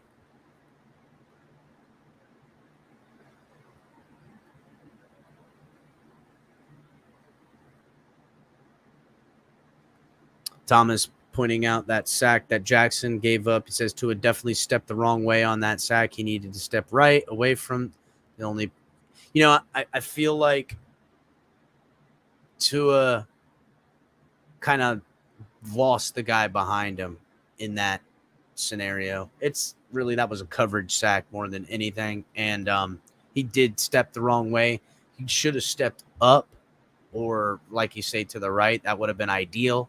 But he didn't. He stepped out and created a straight lane. Austin Jackson should have gotten a little bit on the out. You don't want to ever try to let them get their outside arm to become a straight lane to wherever the middle of the pocket is perceived. And even before Tua stepped out, Austin Jackson didn't have the proper leverage anyhow. So even if Tua, didn't notice the guy coming behind him and patted the ball right there and then tried to, like, you know, change his position and look to the other side of the field to his right, which would he be throwing with his left, he would have probably been grabbed, and then, you know, Tua would be struggling around, and then the pocket would have collapsed. So I'm not sure if Tua can stay healthy. I'm pessimistic on the topic. The O-line can be the best, but the guy gets hit, and Tua, yeah, that precision power, that's really my ultimate question is, you know, really it's been a couple of unfortunate hits and injuries on Tua, but I don't know, like you're saying there, is that the narrative to him? But again, we've seen guys in the past have those kind of connotations, and for whatever reason, they get it worked out. Look no further than Xavier Howard, who was constantly battling knee injuries, and only as of recent, he's figured out a way and a plan for his body and how to keep himself healthy. So I do think, as far as injuries go, guys can do more as they grow, you know, with age, with time, with, you know, learning different types of way to work out, taking yoga. I mean, you guys have all heard these stories where offensive linemen will, you know, they'll do ballet, you know, they'll do boxing to work on their hand movement. They'll do ballet to work on their balance, and different players, they'll do different stuff and different methods to strengthen muscles to better themselves. And if I know Tua's been doing more of that, maybe not ballet, maybe he is, I don't know. Tua wearing the tutu. But either way, if he doesn't, then he's done for.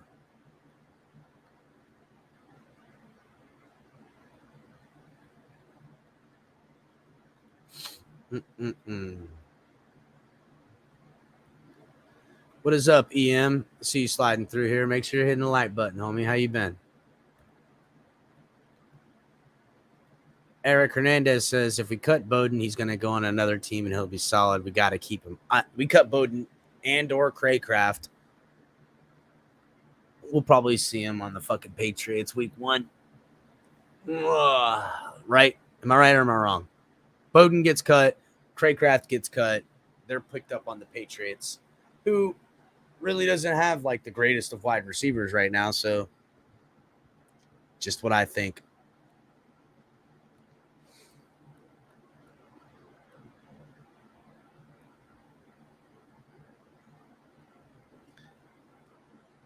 Bo says Bowden raw potential versus Craycraft more refined in knowledge of the playbook and scheme. Perfectly put, brother.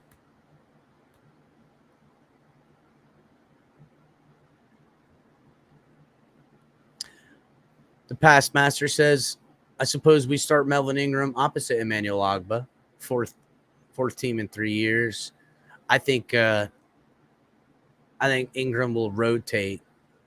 He'll be the backup, and it'll be Phillips opposite of Ogbah, and Ingram and whoever they decide to keep as the other outside linebacker D end until, well, no, wait, the guy that we just got from the Lions, Trey Flower, will rotate into that, and then Van Ginkel will when he gets healthy.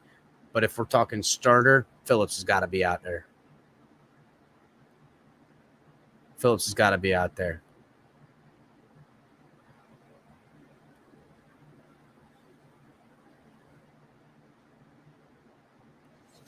Lisa says, it makes me mad that even when Tua makes a great play, he still gets crap. He put the ball in the only place for Hill to make that play on that ball. Yeah, Lisa, I hear what you're saying, and I know how I know where you're coming from. That first of all, if we all certainly knew and supported Tua and felt that he was the end-all be-all in our questions for quarterback, that's what we all want. But even Tua, to his credit, after the post game, said that he needs to be a little bit more better on that throw. That was a great throw. I mean, look, it happens. I chalk it up to them still in line. I mean, it's probably why McDaniel put him out there to do that throw, to see and feel it in the live game, in a real atmosphere. And if there's one thing we know about Tua, mistakes, he doesn't commit the same type of mistake. He usually cleans it up right afterwards. So next time we see that route, I would venture to say he's probably going to dip that shoulder and heave a little bit more underneath it. So he better, if he does that again and he's not learning from it, then we're going to really question his arm strength with certainty, which I believe he's gotten stronger. I mean, he looks stronger. He looks better.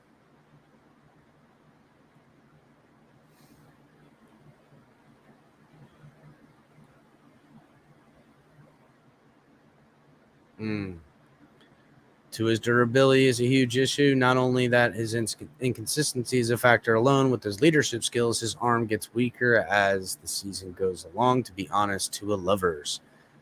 Jarvis, I think the weaker arm going as the season goes along, I gotta hope and believe that isn't going to be the case going forward. Coming off the hip injury, now being fully healthy, and still dealing with those kind of mechanics and stuff with the rib injury and all that other nonsense, all contextual excuses, really, if you want to be real, but contextual with why the arm did look the way you're saying. I would say as long as he's not getting banged up and injured, then we shouldn't see that from him. Now, he continues to take hits and gets banged up and, starts looking less and less as the season goes on. That's not good. That's not good enough. We can't have that either. Lisa says, Capitan, I think that having a running game will finally open up the big play action because it keeps the opposite. Yes, 1,000,000%, Lisa. That's along with that is going to spell success. I think but the question comes that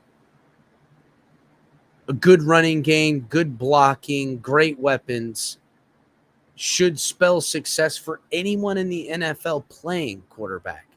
What we need to find out is from Tua, is he a franchise quarterback? And that's having a run game, good blocking, and good weapons.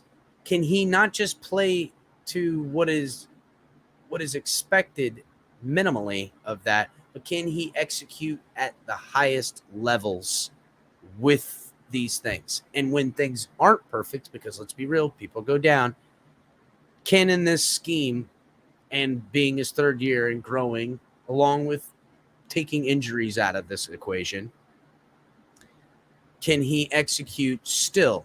Because if Waddle's not out there and Armstead's not out there and we got a backup left tackle, I'm not going to go, oh, fuck, we lost the football game. We don't have everything we need for Tua to win. That ain't going to be all right, And so it's going to be a fine line. And this is really where it gets foggy for Dolphins fans because, and I've said this early on, there's a scenario in which we go to the playoffs, maybe even win a playoff game. But at the end of this year, the Dolphins move off of Tua for a different quarterback. Look no further than the San Francisco 49ers and what they're doing. Jimmy G has executed as a system quarterback well and fine. But they didn't – the guy they drafted is his counterpart, is got arm strength, athleticism. They want to turn the intangibles along with great coaching to make him into a great quarterback for their scheme. Now, with that being said, there's a scenario in which we don't go to the playoffs, and we all unanimously know that Tua is our franchise quarterback. People all go down with injury, the running game, offensive line, whatever it is, but Tua throws the team on his back, and the wins we get and the games we lost, we know that he left everything out on the field, and we think, hey, as long as we don't get the injury bug, as long as, this and that doesn't work out, Tua's going to be fine because what I seen out there, even though we didn't get to the playoffs, is a franchise quarterback. It's a little bit more of the eye test, but this is the end-all, be-all year for all that good stuff.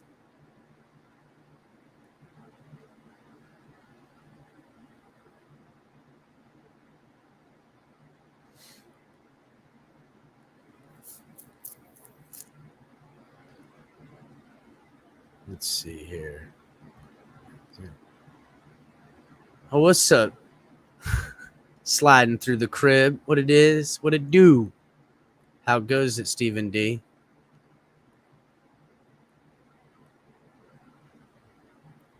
It's being nice in the chat. I mean, they argue, but, you know, there's no slurs being thrown around. I don't stand for that. My mods won't let that happen. So, Dougie Fresh, what's happening, bro?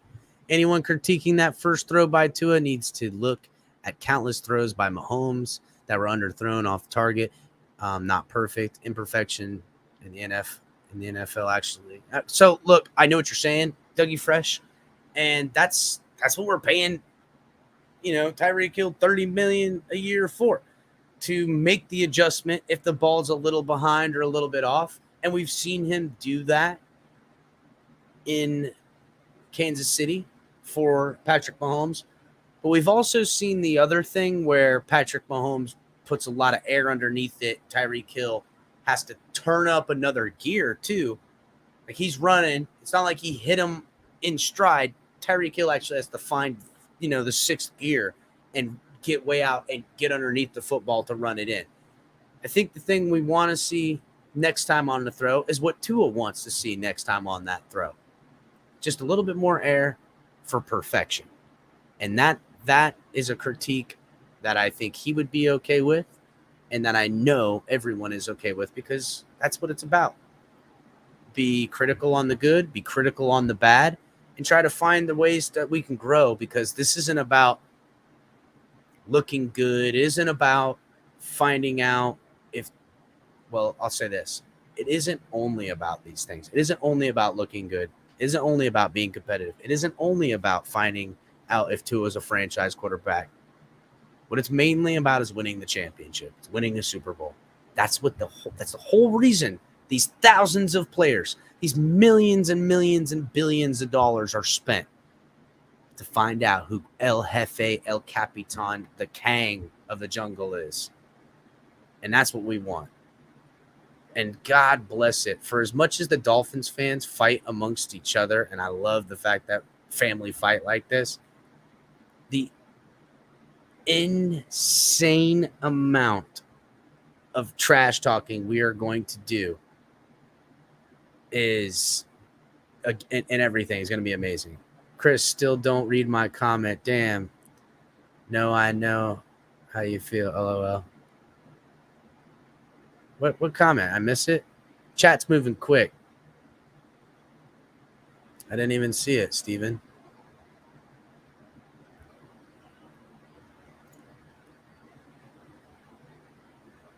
Oh.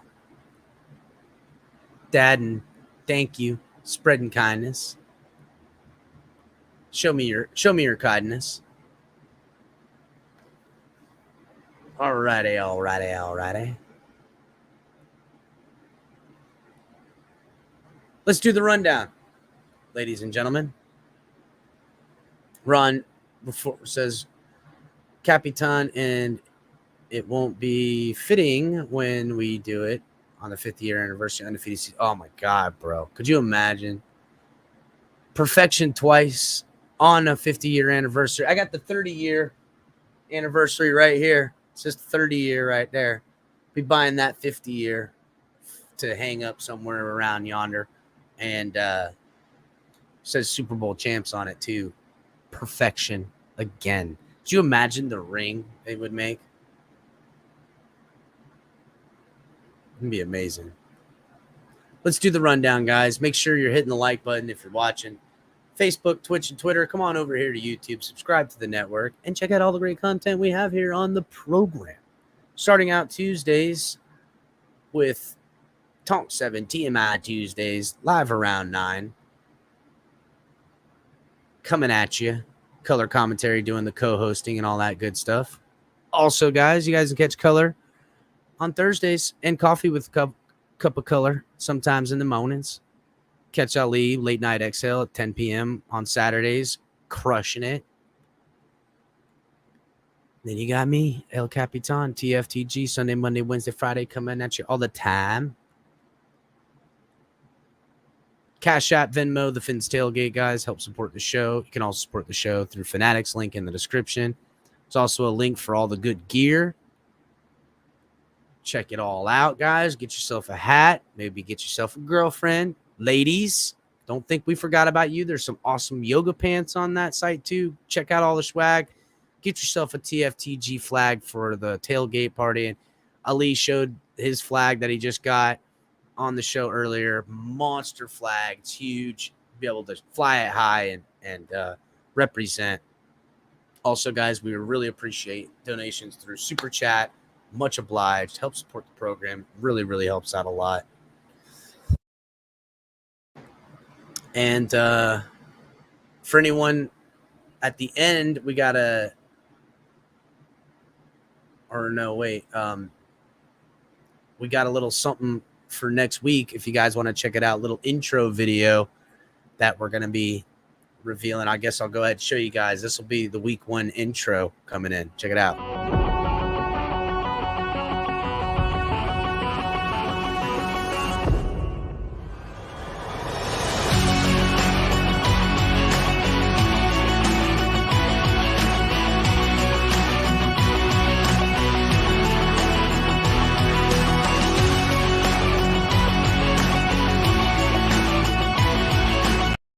What do you guys think, huh? Not bad. Shout out to HB in the back, putting in the hard work, doing the good stuff, keeping it fresh, keeping it fun, taking care of all the good things, man. Trying to bring you guys great content all the time. Me and the boys, TFTG, we're so happy for all the new subscribers.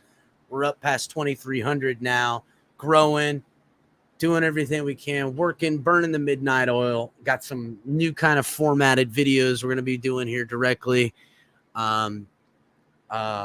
Calling the games on Sundays. We'll have boots on the ground for most, if not all, of the home games with Color and Ali out there. I myself might slide up there to go watch, or slide down there to go watch one if I can make it. We're trying to do everything and anything we can all the time to do it. Shout out to Stephen D with the $10 donation, knowing what it means to support and donating to the program. Make sure everybody's, if you're not checking out Stephen D with Clock Blockers in the morning, you missed it. You're not spreading any kindness that way. Just like Stephen D with spreading the kindness. Make sure to donate, guys. Really appreciate it, Stephen. Look at that with some love. I already know what time it is. Thank you, Stephen.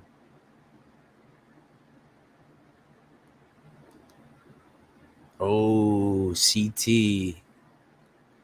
That's right. Donate to the channel. It means the world when you do. It does, guys. You have no idea. When you get the donation, you're like, oh my God, they like me. You know what I'm saying? So it's a great feeling. It means everything to us, guys. Really, really appreciate it. Perfection population of 1. That ain't no lie, brother. We are what it means to be perfect. I mean, look at this. That's perfect right there. I don't know what you mean. Coming at you. So, yeah, guys. Brett says, Brett fan clothes. 10-team PPR. Oh, you're going over your thing. Let's see. Lamar, Eckler, Mixon, Keenum, Marquise Brown, Kittle, Zeke, Rashad, Bateman, Hopkins. Shit, bro. That's a fire team. That ain't bad. Who do you have as your backup quarterback? Do you get a backup? I don't know what kind of league. Oh, you're in a PPR, so I don't know. Some of them are different. I don't know. That's pretty good. It's a pretty good start. Maybe Rashad Bateman. Maybe I'd try to see if I can get somebody other than him. I don't know what league you're in, but other than that, that's a solid freaking roster right there. Thanks, brother. Appreciate it, man. Thank you, Bo. Oh, no, you get the shout out. The big shout out. Sorry, I'm way back on the friggin' chat. Chat is just cruising by tonight. Appreciate everybody getting involved.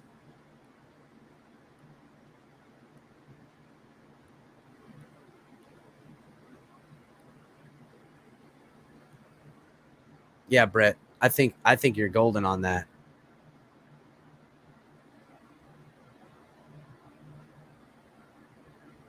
Yeah, you're going to wait for a backup.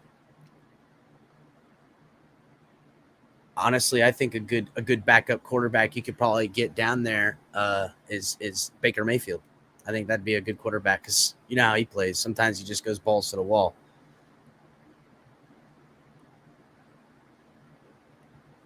Ooh, Paul in here, Niners fan, says he's going to see you boys out there. Whoa, that would be nice. That would be nice if Dolphins going to win. So you get what you wish for, but you ain't going to be like it because this is the 50-year anniversary for perfection, Paul. You're not going to want to see us out there. We're going to take it. Jarvis asks, will Sean Payton sit out there in talent? I hope coach knows his fate.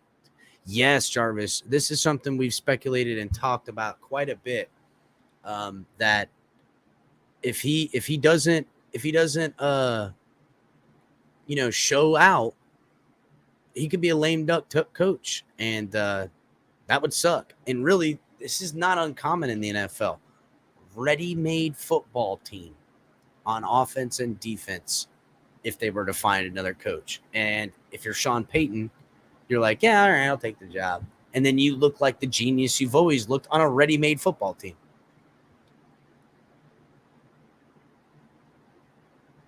Oh, yeah, I know, brother. Love you, bud. Oh, yeah, you got Daniel Ofuse in the morning? Score. Make sure to check out Daniel Ofuse in the morning, guys, with Clock Blocker. It's going to be great.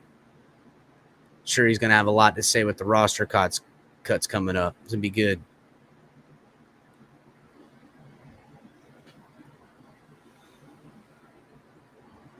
With Hill, who in the AFC got that much speed? I mean, Hill and Waddle, Paul. Hill and Waddle.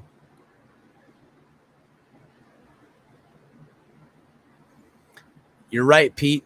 Week 1, that's going to probably be the week he's going to sling it all over the field on his ex-team, the Browns. So but everybody, I mean, I guess if you're in one of those pay leagues where you got a certain amount to draft and stuff like that financially, you might go heavier on weaponry like wide receivers or your tight end, get like Mark Andrews, and then you can save some money on Baker Mayfield as your starting quarterback, and he might show out. He might be the highest scorer on that. That's a great take. Pete's takes, who's going to give you good takes with the fantasy. Pay attention to Pete in the fantasy. He does good. He's got good work in that.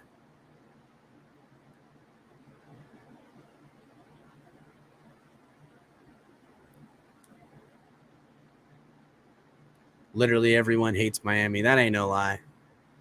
And there's a lot of reason why they hate us. We got beaches. We've got, beautiful women, beautiful people. We don't, all the good stuff, fishing. You like to be outside and do fun things and have a good time. You're definitely going to have a great time here in Florida, as everybody know. But there's really one reason why they really don't like us in Florida. Hate us because they ain't us. Exactly. They hate us because they ain't us. That's a great saying, okay? They hate us because they ain't us. And that's your own problem. I can't help you with that. I lived in Miami. I think it's trash. Molly strip club. I think it's trash, Molly and strip clubs and zero class. That's because you live in Miami the wrong way, homie. Question, is that a new studio? I'm sure you already answered this. Small tour real quick. Yes, Steven, this is the new studio. Finally got it opened and ready and set to go. We've got, the Dan Marino rookie card here for all the people that say I'm a fake fan. I've had this since I was about 11 years old. So it's been 20 plus years, almost 25. Actually, it's been 25 years. Holy cow. Damn, I'm getting old. So got some more collectible cards here on the corner. That's OJ. There's Zach. There's John Offerdahl. A couple more of Dan. This card right here next to the rookie card is actually worth even more because it's a misprint. 72 Miami Dolphins over here. It's signed by Earl Morrill, Jim Kick, and Mercury Morris. Got some great stuff back here. This is where I keep non-Dolphins type players. I've got Emmitt Smith. Hold on. Emmitt Smith, Bo Jackson rookie card, Randall Cunningham rookie card, Deion Sanders rookie card, and down there in the middle is signed John Elway. Cal Ripken Jr. in the corner over there above the light. That's a Dan Marino Beckett. It's signed by Dan Marino. Got some pictures of a couple more Dolphins greats over here. Troy Vincent, Urban Fryer, another OJ McDuffie. Excuse me. That's Mark Ingram. And then over here, I got a signed Lee Suggs with next to a Brian Cox when he was with the Dolphins, and Joe Montana. And then all the other stuff, got the 72 undefeated. And I got tons and tons and tons of other cards and stuff like that. I could literally fill up this entire room on the walls with football cards, but from like the 90s and stuff. But I haven't done that. I'll add, other memorabilia and stuff like that. Yeah, woo. That jacket's off the Chisane. But yeah, I just getting it all nice and settled in and everything like that. Finally got it hooked up. AC's cranking out here. Yeah, man, ain't nothing like that South Florida. Yeah, Bo Jackson. Great name. I've actually got a couple of Bo Jackson rookie cards. I probably could sell a lot of this stuff I got and make a shit ton of money. I've got these old Teenage Mutant Ninja Turtle cards, and I've got them all, and like they're worth a lot of money. I should really sell them. But I got old comic books. I've collected stuff a lot when I was younger. And Tonk, who's on Tonk 7, he collects a lot of stuff too. Him and I, we grew up together. And we used to always go right around the corner. He had a card shop. There was a card and comic book shop. And we'd go up there. We would, do whatever we can to make money and get money. And we would take our money and go buy football cards. And we would, this is our deal, man. We love sports like nobody's business. Didn't just play football for 10 years from 7 to 17.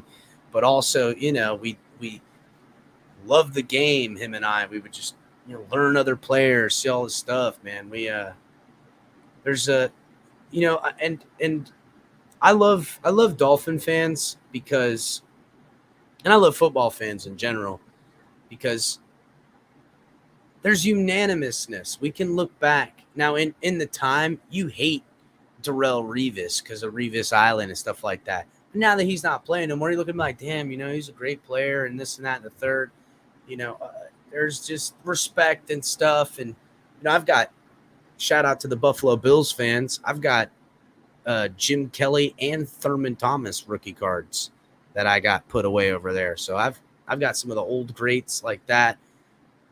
Got a sweet deal on them at a fair thingy that they have, like a expo. And we got them down to a low cost on them. It's not like I'm a Bills fan. In fact, I hate the Bills, but I got respect for Jim Kelly and Thurman Thomas. They were good football players, so all kinds of stuff. Really sold it to start the podcast last year. I didn't even know that. Wow. What a freaking sacrifice, bro. Like, I hear it though. There's been times where, but I really, because I've had this stuff in such like mint condition for so long that like I would be doing myself a financial disservice if I didn't get things graded. I got these old comic books, bro, like old original friggin' like the first set of Teenage Mutant Ninja Turtles. Like they're not even like a comic book size. They're like extra wide, a little different looking, all a bunch of good stuff, man. So, yeah, guys, 53-man roster cuts is coming here directly. I don't know how many big surprises I think we'll get to see because I feel like we're all pretty much on the same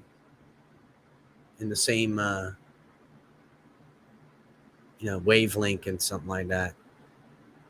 my favorite possession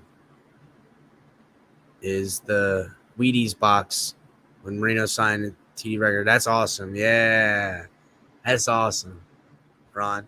Yeah, there's certain, like, most of this stuff will go to my kids and then go to my grandkids. You know, I have no desire to need to sell things, but selling it to start the podcast is awesome, Stephen D. That's an investment of fandom to buy the investment of the fandom. Am I right? Like, this is the next level in interaction with the fans and us being a part of the community. And it's a beautiful thing. If there was anything I would sell it for, it would be to take this to the next level. And there is still, you know, some of that stuff that I'm a subscriber to see how y'all do. Word up, Paul. I appreciate it. You know what? I subscribe to other programs too. I know you're a Niners fan. Are you subscribed to the Wayne Breezy show, Paul? Because I am. I like Wayne. Wayne's a good dude. Probably gonna get Wayne on here later. Like when we see him later in the season. Don't we play the Niners this year, guys? Yeah, we do. So when we do Niners week, I'll reach out to Wayne Breezy and we'll do a little bit of something.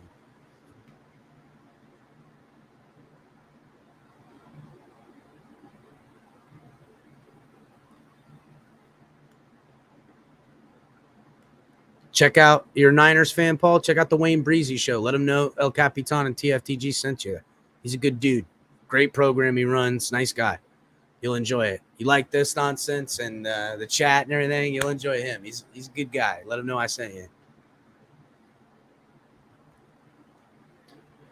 So, all right, guys. I think that is it. Make sure you guys are liking, sharing, and subscribing. I much appreciate everyone getting involved in the chat. I appreciate everybody that donated. Thank you guys so much. We'll see you tomorrow for Tonk 7. Maybe I'll jump on during the day. Oh no, I got a big day tomorrow. I got a lot going on. No, he's not an older black dude. He's actually, he's black dude, but I don't know if he's older. And I wouldn't call him an older black dude. No, I think he's like my age. You know what I'm saying? No, he's really good. You should check the Wayne Breezy show, 49ers, Wayne Breezy. So yeah, check him out, Paul. Thanks, guys. Hit the like button, kill the like button, like Ali says. We will see you guys tomorrow and, get into the 53-man roster, how it looks. A great thing we'll be able to look at is all the other talented guys that got cut that we could potentially add to this football team. So the content just keeps coming. Shout out to everybody. Subscribe, donate, check out the Fins family all over the place. Shout out to Stephen D. Make sure you guys are checking them out in the morning and FinsUp, everybody.